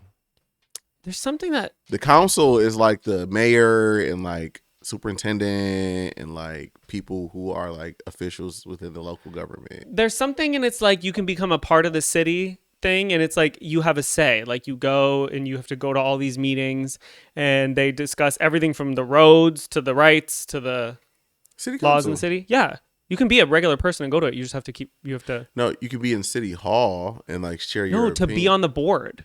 You can be on the board. I think you have to run for that though. You have to get elected into city council. Do you? A lot of celebrities are doing it. Fucking Meech did it. Fucking Keke Palmer did it. Fucking Meech is on the Detroit City Council? Something like that. I don't think that's true. I'm going to look that up afterwards. Maybe it wasn't Meech. It's somebody from Detroit who's like a celebrity. Is it Cash Doll? Somebody huge is on it. We'll figure it out afterwards. What's your next topic? Well, this is on the... No, not the NRA. Fuck no, I'm not joining the NRA. This is on the same... join the SRA. Go ahead. On the same vibe is what we're talking about. So I've been doing my... How do you say? Okay. Remember we talked about, can you be pro-black in a not black relationship? Okay. You can be in an interracial relationship and be pro-black. All right. What am I doing as the not black person in this relationship? Mm-hmm. I'm looking up black facts. Da-na-na-na, and then a thing goes across the screen. Can you imagine? It's like, Art Attack. I want you to do that song again. Black facts. Da-na-na-na. Anyway, so that's what I've been looking up. It's just different things. You know, when you hear about like, oh, youngest black female to do this. You know what I mean? I feel like it's important to learn those things. Having a black excellence and black history. Now? Okay. Guess what I learned? Which is not shocking. Okay. So, because I was a dancer, we did learn that like all dance stemmed from black history. Pretty much everything. Okay. So even ballet? Everything. But that was a European thing. But it's like where things originated from. So it's like, it's kind of like how we were talking about Elvis and how he created stole rock and from- roll. yeah. But really what happened is it started from gospel music and Elvis went into the church. You know what I mean? Things like that. Okay. So tap dancing started because of black people. So when African slaves were enslaved, they were no longer allowed to use African drums. Bambi said, y'all the only swirl couple I like. Go ahead. Down with the swirl. Someone said that to me once. I was like, You're down with the swirl. yeah. Okay. I was like, I don't really love that mixed ice cream, but whatever. That's what I thought they were talking about. Doesn't Turns out taste they good. weren't. No, I like my vanilla. I like my chocolate. I don't like my chocolate with my vanilla. Well, depends. Anyway, I like my chocolate and my vanilla. shut the kill yourself. But here we go. But correct. So I'm trying to do a nice little topic here. We listening. And you're being nasty. We listening. So when African people were enslaved, Mm-hmm. the white people would not let them use African drums because they said it was used to promote being like rebellious, and that was their way of communicating in a language we couldn't understand, right? So they created body percussions, which then led to like tap dancing and all these things, and that was their way of keeping their culture alive without using African drums. All right, bet you don't want me to use these African drums. Well, guess what? We can still make music. We can still make sound. We can still celebrate our like culture and our history and stuff. I thought that was so cool because today tap dance is everywhere. It's huge. And the fact that it wasn't something that was taken away from them and then they were like, oh, damn. They were like, fuck you. We're still going to find a way to make this music, to feel liberated, to reclaim the sound and all of these things. And it really is so empowering because it didn't just... Because it can go two ways, right? Okay, you took these drums, you took this sound from us, so we had to create this, and now we don't have that anymore. No, now we have something that's so huge and rooted in all dance. I didn't know that until recently, but I remember always saying in dance, because ballet came supernatural, everything came supernatural to me, tap didn't. And I used to say, like, I wish my teachers forced me to take it because I'd understand music better. I would understand how to... Tap is very, like, important. I think every dancer should be taking tap and be taking it seriously because it helps you understand music and rhythm a lot better. But it's so cool that really is the foundation for a lot of things. And yeah, I knew that tap was like really huge in like the Harlem Renaissance era, but I never understood. I never knew why. I didn't really look into like why. I didn't know where that came from. I mean, I guess it makes sense that it came from slavery because a lot of the shit that we do come from slavery. It's like the jazz music of dance to me, you know? Oh, like the jazz music of dance is like, jazz is, I mean, it all is. Jazz, rock, hip hop, gospel, country, everything is. But so is in dance. Like it is. Like jazz dance originated from Black people. Like tap dance originated from Black people. So I think it's really interesting and cool that they were like, bitch, you're going to take our drums? Well, we can make music with our bodies. Every time I learn something new about like slavery or like anything afterwards, it just, it's laughable how like smart white people thought they was back then. Like, we not gonna, you niggas is not gonna be able to learn English. You're not gonna be able to make play the drums. You're not gonna be able to do this, blah. Niggas was making literal maps out of braids in their heads. Niggas learned English through listening to y'all talk to each other through the wall as we cleaned y'all toilets and like fed y'all kids. Like, which is why speaking up is so niggas important. learn how to read by stealing books. Like, you don't get to sit down because look at what people went through. You know what I mean? To continue to feel liberated. Maybe. And like a lot of it though isn't like doing it to make a change. Like that was something to do to feel liberated. So I think liberation is still so important. And like even when all this stuff happened a few weeks ago or months ago, what did we march now? Damn, a few months ago. And like how we still needed to find community and liberation. Look, things can be taken from you and you can still create liberation that lasts decades later. You know, tap is still so Gotta big. build that community, man. You gotta talk to niggas around you. You gotta talk to other niggas around you, man. Yeah. And I think we should be, I mean, as a not black person, obviously in a relationship, you should be looking and doing those things and finding out more about whether it's black history or your own history. I love learning about, Indian history and all those things, but I do think it's so important to continue to go back because we're lucky today. Hello, we get to sit in this house together as a gay interracial couple. It wasn't so easy a few decades ago to do 40 that. years ago. My 30 parents years dealt ago, with a lot. So I couldn't even imagine, you know what I mean? Like before them in the 60s, they were born. They got married, in the 80s? And it was hard for them. So I couldn't imagine what it was like for people back even further. So I think we definitely need to constantly go back and remember what people did to get us where we are, because we are lucky, and it's so easy to be like, well, we're sitting here today as two gays in an interracial relationship, like not my business. And a lot of learning that history really like amp you up. And like, bro, I'm reading this book right now about how what is it called? I wish I could get on my phone and see what the book is called, but it's basically about like how like actually literally like people used to eat slaves, but also like the mental and like soul consumption part of shit and like shit niggas used to do in order to like keep us subservient and like shit like that, blah, blah, blah. And like reading that book and like and understanding like what the fuck niggas had to go through. Like niggas talking about how like Frederick Douglass. It's the chapter I'm on right now is talking about how Frederick Douglass had to, but he had to go through and with the Abraham Lincoln, blah blah. Whatever. I'm getting the fuck off topic. Anyway, reading that book is really opening my eyes a lot to like a lot of the shit that I see happening nowadays and like how motherfuckers really like little tactics niggas use in order to just like keep black people down and like take from us without giving us any sort of like credit or like the methods that they use in order to keep us like try to keep niggas dumb and try to keep us like with this whole baddie shit. It's whatever the fuck. Anyway, and that shit keeps Sorry. The more that I learn, the more I'm getting radicalized about shit.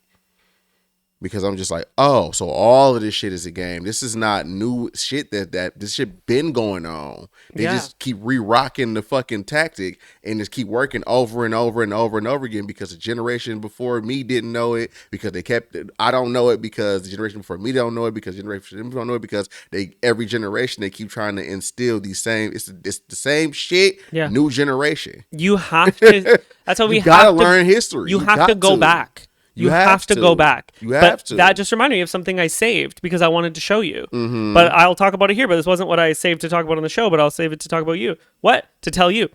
Alex said Joel only found out the other day that Lincoln had a set of dentures made out of slaves' teeth. We talked about that last episode of the I'll give you one even further, girl. How about Abraham Lincoln, the nigga that, quote unquote, freed the slaves, didn't want fucking slaves around him, and he frequented minstrel shows on the this nigga would get minstrel show groups to come to him and perform for him. But that's the nigga that freed the slaves. Go ahead. So I saved this to talk about with you, but you brought this up. So the U.S. government tricked 600 poor African American men into a fake health study, secretly watching them suffer from a deadly disease for over 40 years. Mm-hmm. Even when a cure was found, they refused to help. This dark secret hurt became one of the most betrayals. The U.S. government tricked them into... hold on, where am I here? Yeah. So they controlled... It was syphilis. Yeah. Mm-hmm. Where am I? When black individuals express distrust towards the healthcare system, remember that this mistrust is rooted in historic betrayals. And that's why during 2020, when there was a whole bunch of black people saying that they wasn't getting the motherfucking vaccine, I had no issue with that. Yeah. Because I know my history. Because I know you niggas used to do tests on us. We was y'all test subjects, and y'all would give us, specifically black men, literal syphilis. Yeah. And just to see what the fuck would happen if you put that in the community. Like, I mean, I remember when your mom was in the hospital and she was even like, I don't like how the nurse was talking to me. Like, it's that simple, and it's today. Alicia, like, this happens today. Alicia, Yeah, almost died. Yeah. Because she had COVID, and first of all, they didn't want to send an ambulance to her because they didn't think that she was sick. When she finally got a fucking ambulance, she went to the fucking hospital, and had it not been for her aunt, who's a registered nurse, the bitch fucking white nurses that was fucking supposed to take care of my fucking best friend was not listening to her when she was saying how much pain she was in, what she was feeling like, and what my friend could have fucking died 5 years ago. Fuck the American health system, bro. I mean, like, even growing up, this is what we were told. Not by, like, my parents, but just, like, society and school, like, friends. Like, this is just, like, what was around. So this is what my knowledge was growing up. And it sounds so fucking dumb, but this is, like, what in my small town, for those of you who don't know, my town is, I mean, it's not now, but was so small that, like, I mean, if you didn't have a car, you couldn't go anywhere. There was no city buses. There was no taxis. People were mowing Nazi symbols into their front lawn. It was quite a time. So growing up, we learned that black people are inherently stronger. So that's why they win in fights. Yeah. What the fuck? We learned that black people are better at basketball. We learned that black people are just better at sports. You also learned that we can take more pain. Yeah, you learn that black people are stronger. Black people don't have emotions like white people. I want you to know that that is a current thing in the United States health system, that literal doctors who pay hundreds of thousands of dollars are taught that. Like, that is so... Doesn't that sound so stupid? That, like, the color of your skin just somehow means these things. Like, it's actually so crazy. And the reason they believe that is because of the long history of the study of eugenics in this country, which further supports the claim from black people and people of color that this country is racist, because our doctors are listening to racists. It is. Our doctors learn from racists. It's absolutely absurd. It's just like, and when you say it, it sounds silly, but then you realize people believe this. Because we're not dumb and we understand. Well, I'm pretty dumb. But I'm pretty stupid. But listen, I know the you're basics. smart in some and dumb in others. You know, you can't win them all. Leanna says, which is why I don't bother with doctors. If I die, I die. It's just, I don't know, it's wild. But I even think, like, for example, like at my doctor, they treated me better thinking that I was Arabic. Like, I think it's in every facet. There's like a racism type thing everywhere. Like, people treat you better when they think you're like them. Which is why I refuse to go into any doctor that's not black. Whenever I was looking at like dentists and shit, I was looking at black dentists. I want to go to like a black doctor. I want to go to a black psychologist. I want to go to a black therapist. I want all of my health things to be black people, because historically, you niggas will let me die. I mean, hey, the reason my health thing cleared was because they thought she was Arabic. No. A black woman who knew you. Which we still don't know who that is. That was a guardian angel. We can talk about this now, guys. So to do the green card process, you have to do a health exam type thing. And so you have to get cleared by a doctor who treats you or who runs your tests, do whatever. They have to like sign all these documents, right? We couldn't get a doctor to sign off. It was so frustrating. And then there was this woman, and out of nowhere, in this frustrating thing to try to get these fucking documents signed. It was like weeks of trying to get a person to sign off on this one paper. It was so frustrating. So fucking stupid. Randomly, this woman is like, okay, well, at this clinic, this white lady was like, I can't sign this. And I'm like, you're the person who ran these fucking tests. And she was like, I won't sign this for you. And I'm like, then why would you do this? Whatever. That was a whole thing. Stupid ass bitch. This woman randomly is like, your Edmon's husband. She might have said Mr., which it maybe would have made, I don't know, something. I don't know how, but she was just like, you're Edmon's husband. And I was like, yeah. And she was like, I'll sign these papers. Maybe it's good that we don't know, so no one knows where we went, and she True, doesn't. yeah, You know, yeah. she was like our guardian angel. That we wouldn't have gotten that Bro, clear. nigga, cause it was in the city that I'm from, where the doctor that we went to, and so I'm thinking like maybe this is just somebody who know my parents, blah blah. So I called my mama immediately, like, yo, like, do you know somebody who work at such and such, like as a doctor, or like, do you know any doctor? She like, nigga, I don't know. Fucking, I know some nurses, but like, I don't know nobody that would like have the authority to sign that paper. So like, whoever the fuck this was, I don't know how they know us, but thank God. Thank God. Like, I couldn't even believe it. Like, she saved my life. Like, I'm here Had literally she not signed today. that, she wouldn't be here. Yeah. I'm here today because Yeah. that beautiful black woman signed that paper for you, not for me. I mean, like, she did it for you because Also she asked who you were. I still don't know who this woman is. Yeah. Yeah. So I'm so grateful. But it's like, it sounds archaic. Is that the word? Like back in the day-ish. Archaic. That like, as a brown person, I trust brown doctors. Well, obviously I trust black doctors as well. But I mean, like, you trust black doctors. No, but you trust black doctors because you know they have your best interests. I've been treated amazing by brown doctors. You know what I mean? The white doctors that I've been to haven't treated me amazing. And then, so it's like, it sounds stupid to say, but it's unfortunately the truth. I mean, that's the reality we live in. Yeah. Like, America is not as progressive as people think it is. Please do not. Bambi, that is so imagine. an OF subby. No, because she knew who Edmon was. Yeah. She didn't do it for me. She called me by my like neighborhood name. Yeah, that's the thing. What made it so specific to me, because I'm like, nobody calls me that but direct family. So Edmon doesn't, or niggas from the neighborhood. Yeah, Edmon doesn't have, like, some of his family members don't know his name is Edmon. That he has a different name. Yeah, don't tell them. Yeah, he has a different, like, street name. Sounds so funny, but he has he has a street name. Okay. But you do. That is what it is, I guess. You know what I mean? Because think of all your uncles and cousins, like they do too. So Edmon has a different name that people in his hometown call him. Yeah. They don't know his name is Edmon, which is so funny to me. And that's who she said, like, so-and-so, like your so-and-so's husband. You know what I mean? That's why I call my mom. I'm like, who the fuck? Because niggas don't know my name unless they know. Yeah. So she wouldn't know. She wouldn't be an OF subby. No. But yeah, so. Hopefully not. That'd be crazy. Right. But no, I don't believe just because of that. But yeah, so I just thought that was so interesting, and I thought that's so cool. And the liberation of it all is that no matter what people take from you, you can still find liberation and build from it. You know what I mean? I mean, Chappell Roan got on that red carpet and said, "Bitch, trans people are always going to be visible." Like, I think no matter what, you can still find liberation, no matter who's trying to take it from you. And you know what's so? I saw this fucking. I heard something earlier. Not she is now, Alex. That's crazy. I was listening to this podcast earlier, and they were talking about this fucking basketball player, this college basketball player that was getting an interview. I think he was a college basketball player. He was getting interviewed by somebody in the UK, and the nigga was trying to do like a disclaimer, like, yeah, before you get on here, like, we don't want to talk about like the Israel Palestine thing. Like, it's just not. It's not blah, blah, blah. He was like, oh, okay, yeah, all right, cool, free Palestine.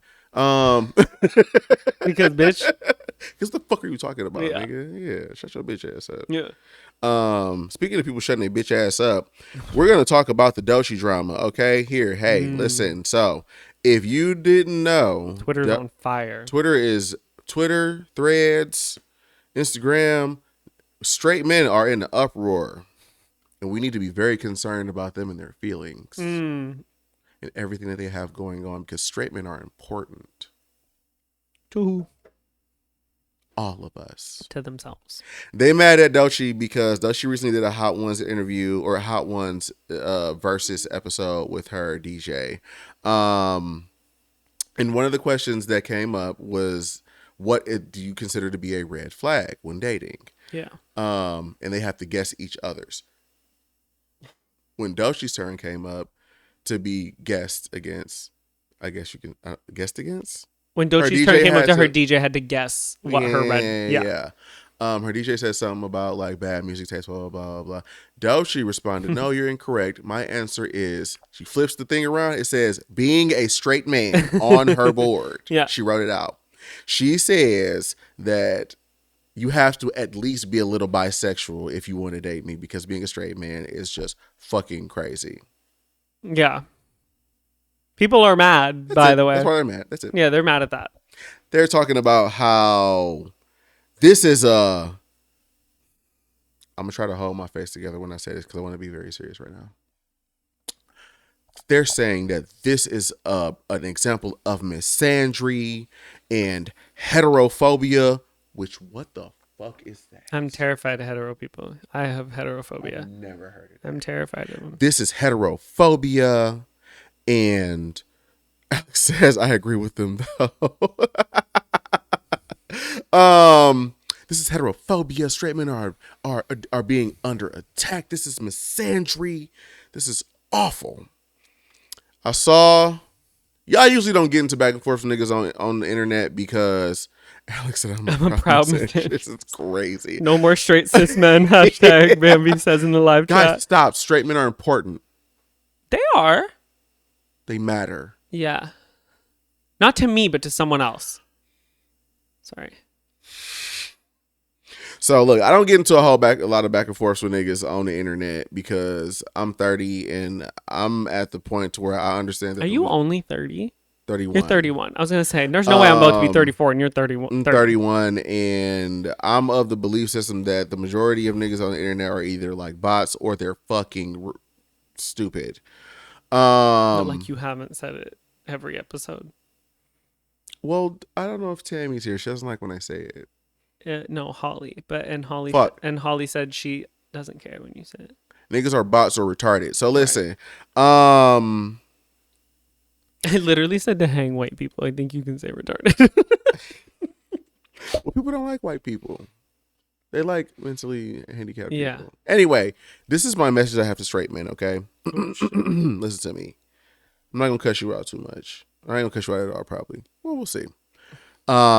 Here's a basic concept for you. And if you have any straight men in your lives that are upset about what Doshi said and are screaming misandry, feel free to play this clip for them.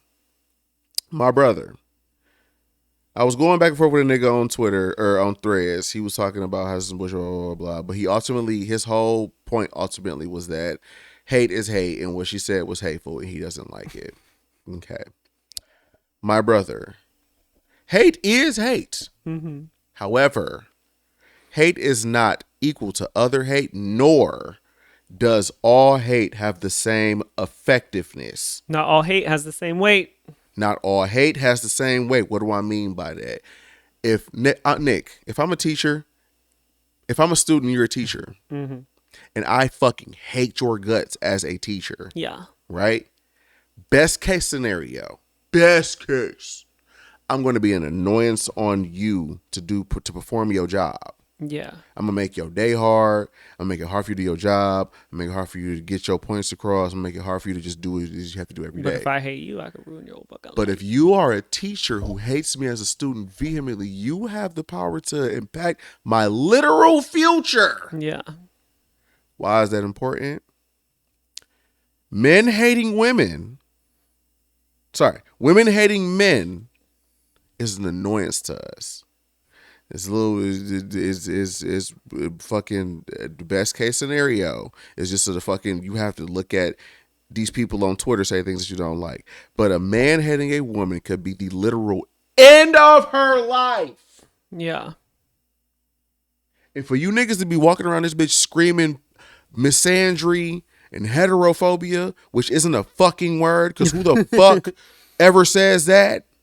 It's very white. You know what I mean? Like, oh, I can experience racism too because I'm white. Like I can experience you phobia niggas too make because up words I'm to be straight. oppressed. That shit be pissing me off.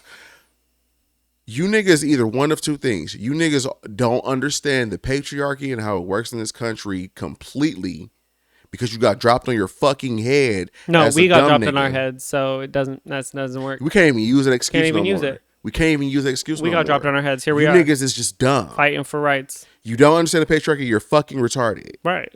That's it. Or You're vegan. No, that wasn't it. Sorry. My bad. Or you completely understand how patriarchy works. And you benefit from it. And you're using this situation to perpetuate your agenda to make women look horrible so you can continue to push the idea that men are better than women because women are fucking crazy, because they don't like us, blah, and you want to keep on going with this bullshit gender war that you niggas made up over the past 5 years that should have been deaded in fucking 2020, but we had fucking Fit and Fresh podcast have ugly ass bald niggas walking around telling y'all that y'all need to have 5 bitches on your dick. Wait, that's so crazy. That's literally one of my topics. Fit, Fresh and Fit? Not them, another one. Okay. I'm gonna get off my high horse. Men, shut the fuck up. And let me say something else to some of y'all just one more time before we get up out of here. Listen, hey. Again, I'm 31 years old. I don't have time to argue with niggas no more about anything, especially on the motherfucking internet. But if we're going to argue on the internet and we are in the same proximity about things, this is an open call for all niggas. If you don't like shit that I got the fuck to say, let's box about it. I don't want to talk about it no more. We got to get back to, as a society, okay? Protest, go to your town hall meetings, speak to your governors and your local congressmen. However, box niggas in the streets. I miss it. Like, I genuinely miss the time when, like, when someone would say some dumb shit or, like, you, like, had beef with someone and you would just set up a fight.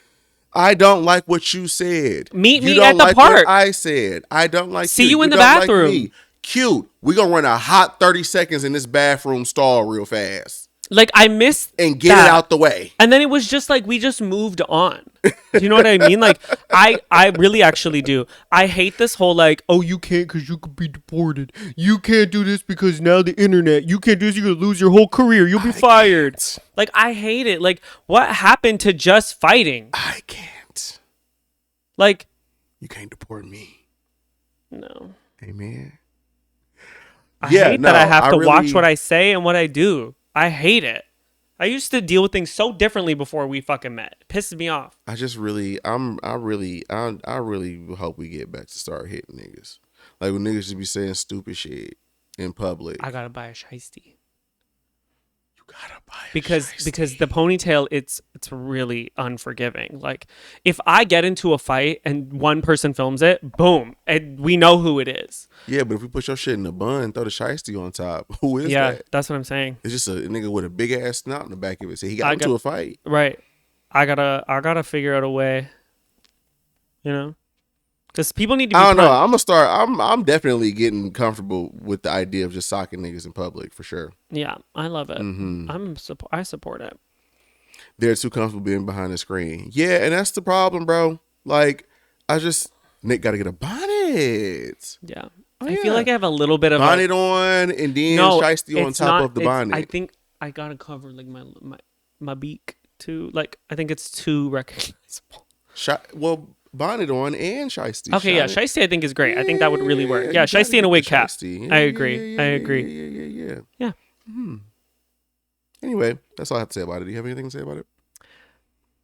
I mean, it leads into like this next topic that I did want to discuss real quick. Okay, let's get into it. We're just 2 hours into this episode. Oh yeah. I mean, you the one that got 100,000 goddamn topics. So it's just like I would have put this one next week, but it does fit into this. We'll do this one and then we'll do the one. Okay. So I'm not even gonna say what podcast because literally, who fucking cares what these 3 fucking retards have to say? Okay. So here's the thing. They were talking about how if a woman is beautiful, she has a successful career, she makes good money, she has goals, ambitions, whatever, she's actually like out of the running. Like she's actually no longer desirable because what does she have to offer now as a woman, right? I know. It was crazy. What's the goalpost? Right. What's the goalpost? And this is what took me is I had this like epiphany where I was like, oh my God, the reason these men want that is because men can offer the bare minimum, right? Like that's what society used to be. If a man could just pay the bills, that was like the bare minimum. That was it.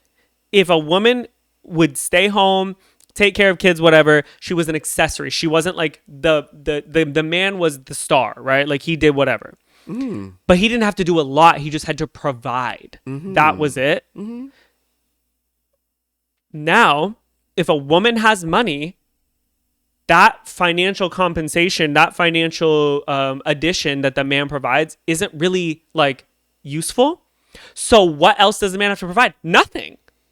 You don't have shit to provide if the woman comes with money. Because unfortunately, we live in a time where men have to be smart and have emotional stability and emotional intelligence and be able to not only provide but also be supportive of their spouses. Damn, we passed the point where you could just make money to pay the bills and go home and smack shit out your wife back in the good days when America was great. Yeah, like that made me think that like, okay, wait, if you take away the financial part of it, what do men have to offer? Because there is no equal, right? So we obviously are not women, nor will be in a relationship with a woman. But what is your opinion on 50-50 in a relationship with man and woman? And then we'll talk about the gays. But like, if say you had to, like, what is your opinion? I don't believe in gender roles, and I don't believe that I believe all that shit is fucking stupid. I think that if we're both adults, we both need to contribute to these bills. I think that man or woman, woman and man and man, woman and woman, it don't matter what the fuck it is. If you got a job and I got a job and we got financial responsibilities, we need to be splitting this shit down the motherfucking middle. And I would feel that way with a man, with a woman, whatever the fuck it is. Some niggas think that that's corny. Some niggas think that that's lame. Some niggas think that I'm supposed to be a provider. Fuck you. That's just how I feel about that. I don't agree. I know you don't. I don't agree because, and I'll tell you why. No matter if you meet financially, education, anything. If you two can meet each other financially in every single way, you both got $1,500 a month in rent. You got this much. Say you got $2,000 in bills a month. At the end of the day, you are not equal, because a man will never go through what a woman goes through. You will never societally, whatever, go through what a woman goes through on your body, having kids, doing all these things. A woman is risking her life having kids every single time. She, at the end of the day, is, unless that man's a stay-at-home dad, the woman is the primary figure in that kid's life. You have a different bond. I think that women play such a bigger role as a family unit, whether she's a deadbeat or not. You know what I mean? That's gender norm shit. No, yeah, it is gender norm. But at the end of the day, the man is not birthing that kid. The man is not going through that. Like, I don't care if it's a gender norm or not. And I think that while she's going through that pregnancy and while she's having that baby, nigga, she don't have to do shit but lay her ass down and have that baby. But after that baby's out, we're both responsible for this child. We both have to be in this child's life. We both have to nurture this child. We both have to raise this child up. In my personal opinion, I think that like while she's having the baby, absolutely, obviously, yeah, like that's, nigga, you lay down, you had this kid, bitch, I'm gonna pay for this food. Do you want something from DoorDash? Do you want to eat something? Do you want some chocolate covered pickles? I know y'all be eating crazy shit when y'all pregnant. Like, what the fuck are we doing? What you need me to do? When the baby's done, you're healed up, it's back to normal, regularly scheduled programming. You feel me? As far as the world at large, again, it's just my personal opinion. Yeah. Because I'm of the understanding that if I was to be with a woman, I would be with a woman understanding what women have to go through, this and the third. However, in this household, you're an equal to me. You're not my asset. You're not my plus one. We are the same. We both get power over everything that run through this motherfucker. What happens outside of this home is a whole other thing, because in that same regard, if I was with a white woman, like, I'm a black man, I'm underneath you on the scale of like intersectionality. So do I get to pay less rent because I'm a black man and you're a white woman and you get more benefits than me? No. So that don't compute in this house. But financially in society, don't you still make more than a woman? I mean, statistically speaking, men do make more money than women, like at large. But like, if we're making the same amount of money, I'm not making more money than them. But like, No, if we but both bringing in 2,500 a month, we both bringing in 20. It's not like my 2,500 is 5,000 and hers is 2. Like, yeah, I don't know. I just feel like society even just doesn't. Like, I feel like women are last unfortunately, on the societal totem pole. yeah, but like they wouldn't be with me. And like how you talking about, like she has to No, raise outside the of the kids. relationship, in the world. No, for sure, but like that don't. I don't want to say that don't matter in the household as far as I'm concerned, but like that wouldn't be something that I would necessarily consider when it comes to our collective household, because if we're both able to provide the same amount of like time and effort to everything that needs to be taken care of. Like, you don't have to raise the child because you're the woman. That's my child too. No, but she does. That's society. Because she's having, no, I'm talking about literally anatomically. You have to have that child. Yeah. That's something that I cannot do. So while you're having that child, sit your ass down and watch Netflix. That's like a 2-year period. Sit your ass down and watch Netflix.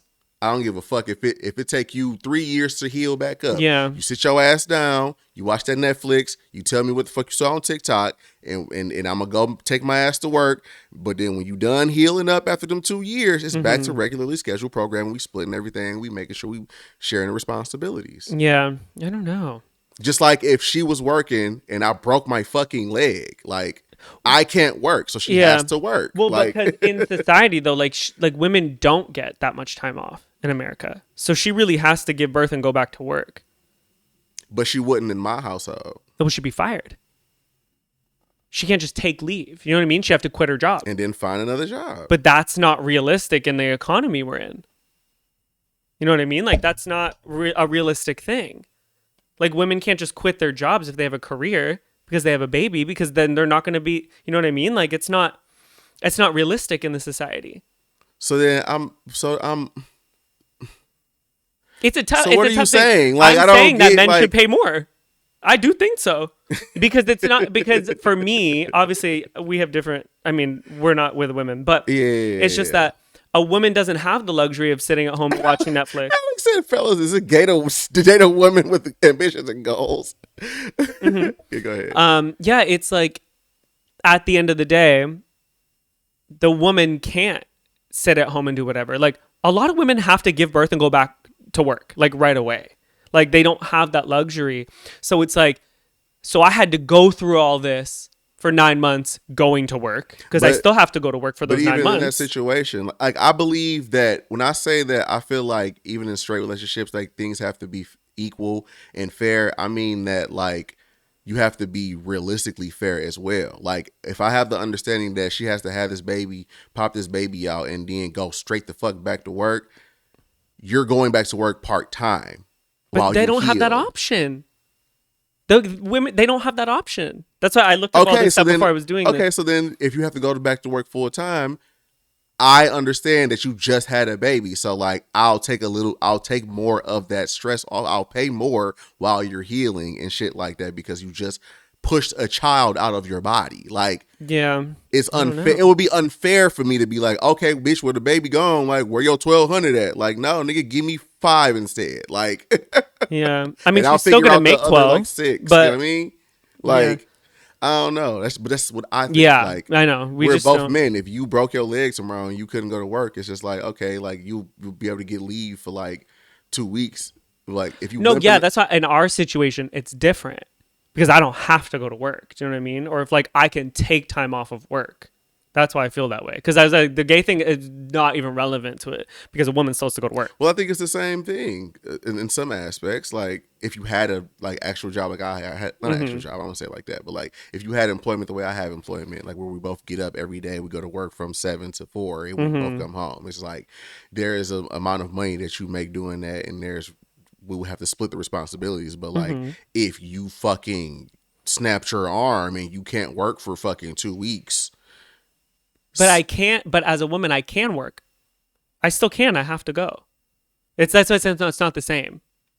Like if I hurt myself, I can take time off of work. But if I hurt myself and have to go to work, like I can still pay the bills. But like there isn't a financial break for me, because I hurt myself. And that's not my responsibility. No, but me understanding that you have a broken arm that needs to heal, that means that you need to go to a doctor. A doctor costs money and time. So instead of you giving me, if the rent was fucking $2,400 and we split in $1,200 a piece, instead of you giving me $1,200 for your fucking rent, right? Give me $5, take the other $7, go fix your arm, go chill out if you need to, go order DoorDash to get your groceries so you don't have to carry groceries in. To like, there's ways to get around like that to help your partner. And I just think that is a thing that just comes with the package of having another human that you are in a relationship with, regardless of their gender. That's how I feel. Yeah. So I don't know. Yeah, I don't know.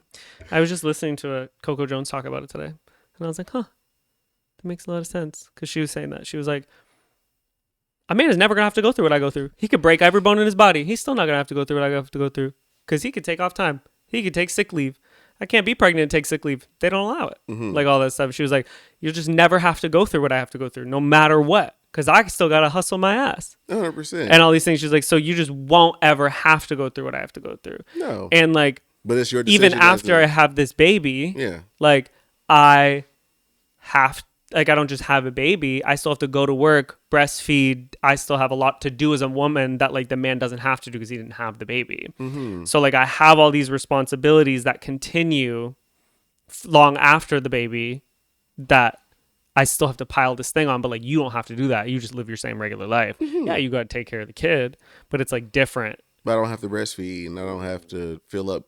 And you don't have recovery time while still going to work. I don't have body scars and I don't have, like sure. all these things that are like work. But like I was saying, that's like where you as the man in that situation have the choice to decide. You can't, we don't have a choice over what the system deems important as far as like women's autonomy and what it is that they do, but you as the man, as the spouse of this person, have a choice to decide if you're going to do something to make their lives easier or not. That's just my whole point. Yeah. Some European countries, maternal leave is a year. Yeah, in Canada you get don't you get like 9 months or something? In Canada you literally the whole can get pregnancy, don't you? Yeah, like people could take not the pregnancy though, but after like you could take like a year mat leave. Like it just depends on who you work for. But over here, some company, it's not like... It's who you work for. Yeah, it's who you work for here. You know what I mean?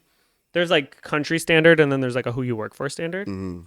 Because even at my... when I was...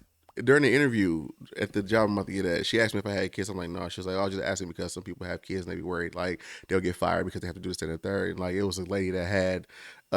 she had a baby. She recently had a baby, but she was coming to get a new job. And I was just like, yeah, I'll hire you, girl. But just, nigga, you can take your first, like, whatever fucking PTO you need, go have that baby and then come back. Like, yeah, every job is different, but it's just mostly like the low income jobs and stuff. They're less forgiving. Yeah. Yeah. I don't know. It was interesting when I was hearing her talk about it. Because in a gay relationship, I mean, I think every relationship should just be whatever both partners want, and I hope you agree on it. Because if somebody wants to sit at home all day and not pay a damn thing and their partner's willing to, hell yeah. Yeah, some niggas want at-home wives and don't have no problem with it. Like, yeah. Live your life, and I support you. Hell yeah. I think you should still be making money, but I support you in that decision. I don't think there's like a society thing that needs to be upheld. I think if you are a person who believes in that, you got to find someone else who believes in that. But I think there should absolutely be every kind of financial situation. Hell yeah. Whatever y'all fuck with. If y'all like it, I love it, goddammit. Right. Yeah. Yeah. Anyway, we're going to get into the point of the show we like to call What's on Your Heart. It's where you can write into me or him, preferably him, because... You got to stop saying that, because in the links, it doesn't even list you as that. As well.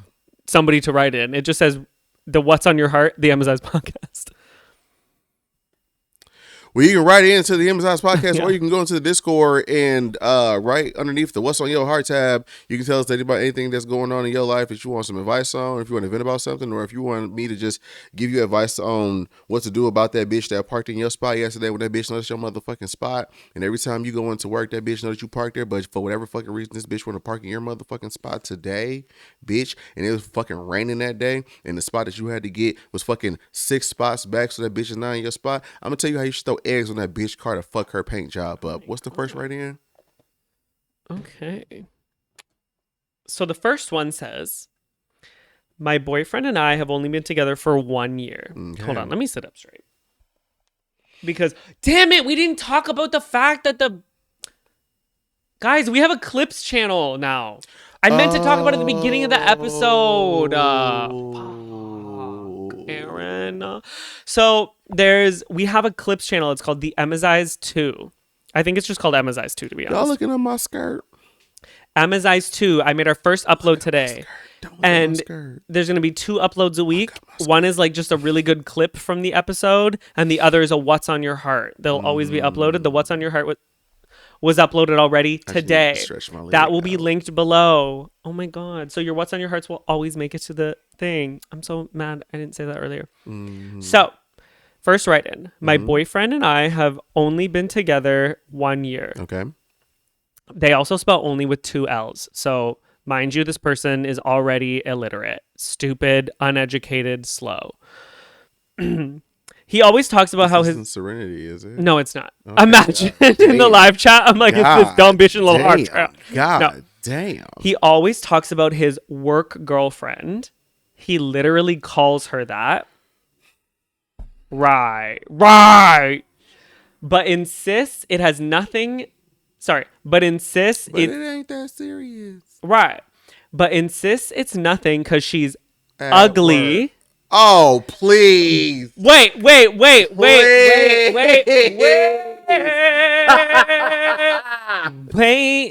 They don't love you like I love you. He don't love you, girl. Go ahead. But she's ugly. But I saw her and she's gorgeous. What do I do? What do I do? Yeah, bitch, I was right to call you slow. You slow, stupid, funky, dumb bitch. Love you so much for writing in. So here's the thing. Here's the Serenity fight back. No, it isn't Serenity. Serenity's is next. I'm gonna rip that Band-Aid off of you, girl. He fucking that girl. That's what I'm saying. Here's the thing. He fucking the shit out that girl. They work at a factory, a huge factory. If they work at an automotive plant, he fucking the shit out that bitch on break. What do you call that when it's like, I do this thing? I just said it the other day and I can't remember. I called it conversion therapy. But it's like, it's not conversion therapy. It's when I do this thing to like get you to be used to it. No, it's like a kind of therapy. Live chat, help me. It's like not conversion therapy. No, it's not conversion therapy. That's the gay one. Yeah. But it's like you're afraid of something, so I do it. So I put the thing. I'm afraid of snakes, so I put the snake in front of you to get you to be like regular conditioning. No. I mean, it's like this. It's like a synonym to it. I feel like, but I'm not sure exactly what it is. Exposure therapy. Exposure therapy. He's just talking to you and telling you, oh, I got a work girlfriend. LOL, she's ugly. Don't even worry about it. It's not like LOL. We just call each other that to get you used to it. Meanwhile, he's bending her over the desk and cracking her fucking shit back. I had a friend that worked at a Ford Motor Company. Not you saying the Ford Motor Company. Ford Motor Company. And he worked in the oh my God, is the this? Factory. Yep. Yeah. And he worked in the factory. 12-hour shifts, right? Mm-hmm. He said every day he knew about at least 5 niggas that he would see them drop their wives would drop them off at the plant in the morning.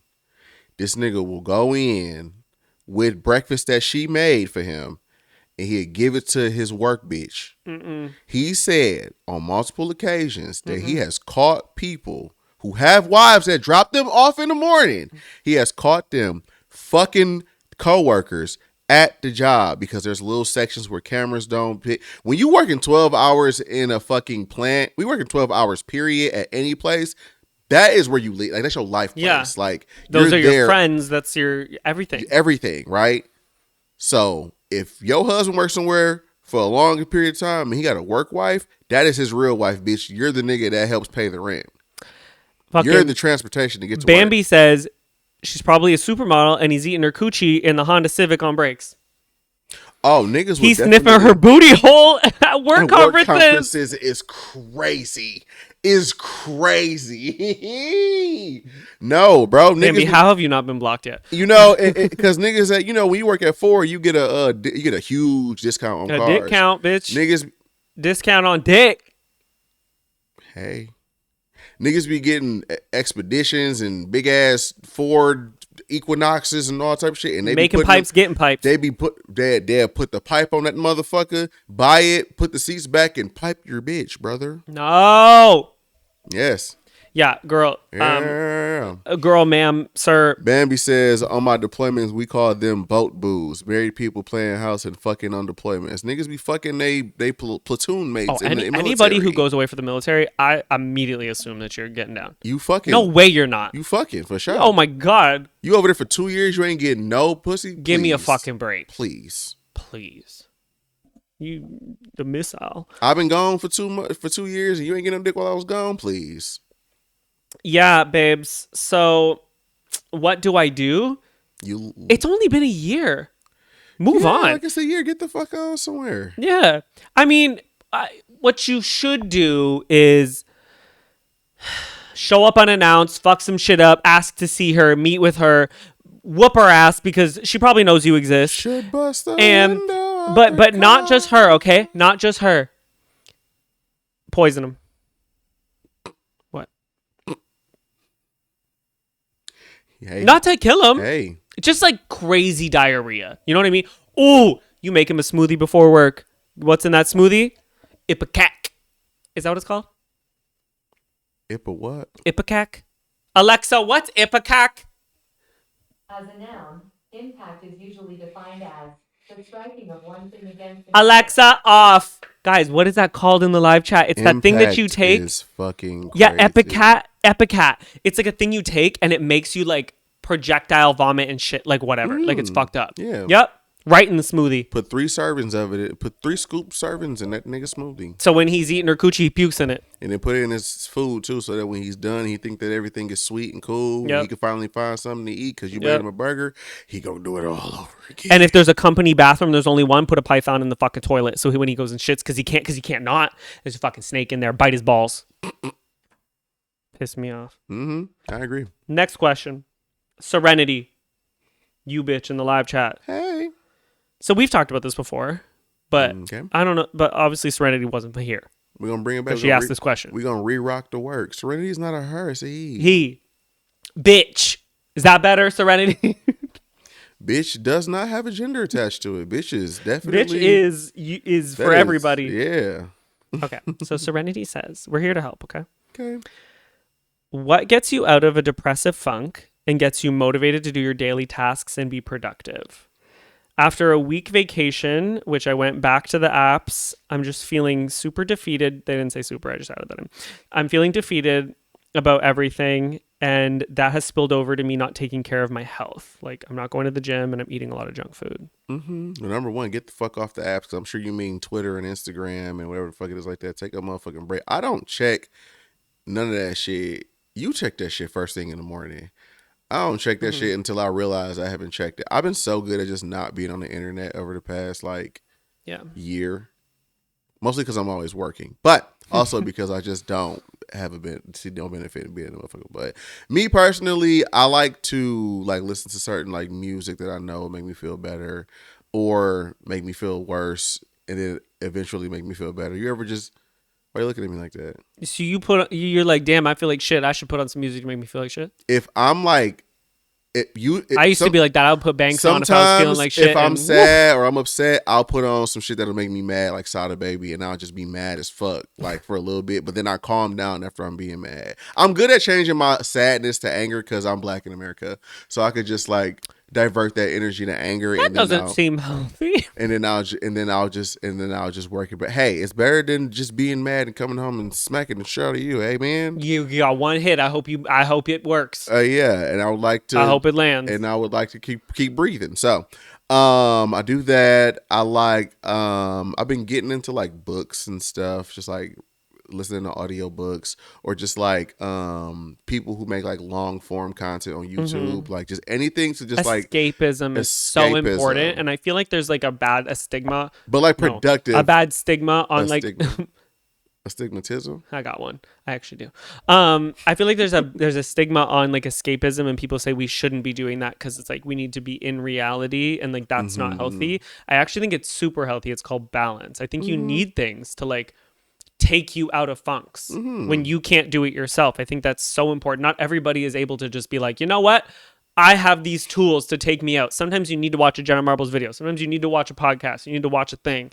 You need to listen to a thing. And nigga, money tight. Everybody can't afford therapy, bro. So it's like you got to figure out how to therapize yourself, nigga. Yeah, I agree. I think Straight therapy up. is obviously important when you're ready for it, but I think there's a lot of forms of therapy. Okay? Bitch, you got plants, water them, therapy. You got a dog, snuggle, therapy. You got a man, suck a dick, therapy. You like to bake, therapy. You need some okay? therapy? Shut up, bitch. I think Do there's you- a lot of therapy. I need some therapy. I swear to God, I'm going to rock you. We're trying to help these people. Oh, you gonna rock me, all right? Rock me up. I'm trying, Serenity. Brick. I'm Okay. trying. Anyway, trying. go ahead. Trying. What you saying? I agree. I think escapism is very important. For me, I have the balance of both, but I didn't always. Let me tell you. I went to the bottle. The bottle of liquor. Not helpful, just so you know. Yeah, apps. I mean, like, I have a healthy relationship with them, so that doesn't impact me. Like, I didn't used to wake up. I used to have to do the whole, like, I'm not going on apps until I've had my breakfast or I've done this thing. But that's when I had a toxic relationship with the internet, and with what I would see would impact my life. It doesn't anymore, because I have a really good relationship with the internet now. But routine has really helped me. I wake up, I have tea. I do check my stuff because I'm snuggling with the dog. I gotta look at the little thing, snuggle with the dog. But I also then have a tea. I have breakfast. I have to take my dog out. So what do? I go and stand outside and I smell fresh air first thing in the morning. Like those kinds of things. I don't, how do I say? My discipline is more than my motivation. I would say I lack motivation in many areas. I don't have motivation. Yeah, no. Yeah. I have discipline, but the discipline benefits me. I also have a voice inside my head that is my own, and it's abusive. It is. It's literally like the second I don't feel like doing, like I had a to-do list today, okay? And I had a bunch of shit to do, and I sat for 1 second and I was like, yo, I don't want to do this. I don't want to fucking do this. I tried to rationalize the fact that, oh, well, I could do it tomorrow and I could do it this day. And I literally was like, no, you fucking idiot.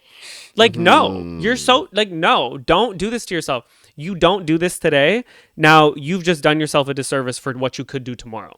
Because I'm not about to pile on the next thing tomorrow because that's going to add to stress. So no, you have to do this thing today. You have to do this thing. But what helps me is I time out my days. I have very specific time slots. I wake up at this time. I do this at this time. I do this at this time. I do this at this time. That's because I need structure in my life. So that helps me a lot. So am I sad during some of those times? Yes. But like I'd rather move through my sadness while getting things done that benefit me positively than just being sad. Like, and also niggas need to quit. Bro, I hate this whole fucking like be the best you got be happy blah, blah, blah, bullshit. Like, bro, that shit is not fucking like I feel like niggas don't want to sit in their sadness, dog. People don't want to feel emotions. Like I feel like you should feel every emotion. You should feel sadness. You should feel just anger. examine You why. should feel happy. You should feel when you upset. neutral. Be like, why am I upset right now? Yeah. Like, what's really making? Is it because I'm not doing this or I'm not doing that? Blah, blah blah. And then once you can identify what the fuck that is, like I realize that like a lot of my sadness comes from, like a lack of feeling like purpose. Like I feel like I'm just out here floating. There's not really like nothing going on. There's no point in like a lot of things like in my life, or that I don't really have like anything to necessarily like continue for. And so like going to the gym has been like helping with that, because it's like now I'm seeing that my arms is getting tighter and I'm a sexy flexy ass which nigga is crazy now. because who fucking told them that So you'd it's find purpose like- if you fucking went to the so gym? it's If you like- just fucking had some fucking so discipline. it's like But, so okay, don't listen it's to me. like, so it's like that's been nice because it's like, okay, well, now I can work towards, I guess, looking better. That's something to look forward to. Or like, I'm about to get this new job, and like I know that there's like an incentive bonus program and shit. So it's like, okay, so now I can like work harder at work so I can like fix the car. I look forward to fixing my car. Like just little like, I feel like a lot of people have like this whole thing that they have to have. Well, not a lot of people. They want to get to this thing. For me, I feel like there's always, like that thing that I need to like, or like there has to be an end goal period just in my life. Whereas in reality, like these little goals here and there, these little like stretches, these little like, I just want to get to that. I just want to get that. I just want to get that. I just want to could be the thing to help me like deal with my whole not feeling like there's a point to this shit because I can just create my own points. Yeah. But to go back to what the fuck you talking about, like going to the gym could probably make you feel a little bit better. If you don't have time for it, make fucking time, bitch. People really underestimate, and it's a point I was trying to get across before, but it was one of those things that's like you don't know till you start doing it. Until like, you do it, yeah. The gym isn't the gym. No. It is so much bigger than that. Whether you just want to go and just to physically just do something, whether you want to go to like change your body, whether you want to go to just be around other people, there's a lot of people, there's a lot of energy there. Okay. Whether you just want to go to get out of the house, like there's so many reasons to go to the gym. But the thing I love the most about it, there's no shortcut. You can't buy yourself that muscle, that body, that whatever. You can't buy that. No, ma'am. There is no cheat code. No, ma'am. The gym is act and reward. That's what it is. You do something, your body reacts to it. The only thing that gym teaches you is reward. Discipline, reward. That is what it is. So it teaches you responsibility. It teaches you self-discipline. It teaches you to honor yourself. Because when you start going, you're like, I did this. Do you feel like shit after sometimes? Hell yeah. And it teaches you, and it mentally teaches you what you can and can't do. Nigga, I have never been able to do a lunge my entire life. Now it's a part of my routine. Not as bitches lunging around the gym. In everybody fucking way, pissing people off. Don't care, bitch. I'm about to squat down and then squat back up, look at my ass when I come up, bitch, because it's fat now.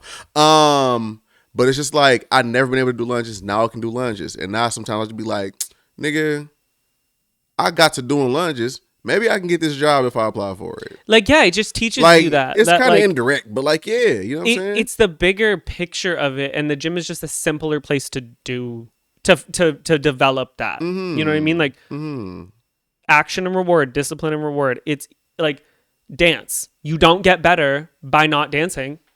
You don't get better by not fucking busting your ass. Sports, you don't get better not busting your ass. Education, you don't get smarter by not reading. Like, the best way to do things, and if you're depressed, is to understand, or in a funk, that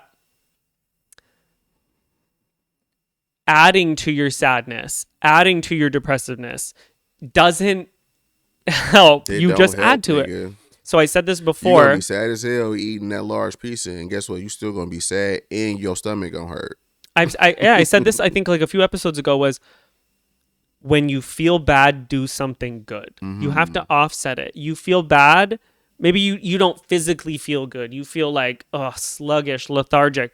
Put something in your body that is going to help it feel better. You might not want it. You might want that pizza. I love a pizza. I do love pizza. But what's good for you? What is a good food that's really going to help you? Okay, so maybe you feel sluggish. Go for a walk. Just do something. Or it could be something as little as like, nigga, you feel bad, bro. Nigga, go do your laundry, bro. Like, go wipe down the bathroom. Nigga. Yeah. Like, just, you know what I'm saying? Clean your bathroom mirror or something. Bro. You never regret. Clean your car out. Hello? What was it? Oh, I saw this thing and it was like, you don't want to go to the gym, but you won't regret going. Yeah. You don't want to clean your room, but you won't regret cleaning it. You don't want to eat this food. You won't regret eating that healthy food. But you'll always regret the negative thing. Not doing stuff, yeah. But don't stop yourself, because I love balance, okay? Do those things that are how do you say, like synonymous with like when you feel bad. when you feel good. Bitch, I'm in a good ass mood. I'm ordering fucking wings and pizza today. Hello? Yeah. Okay, you just like got a job. Celebrate with with a big ass meal. Do this thing. Okay, you know what? I ain't gonna lie, we might have to skip that bowling and go to K-pop. That's fine. Go ahead.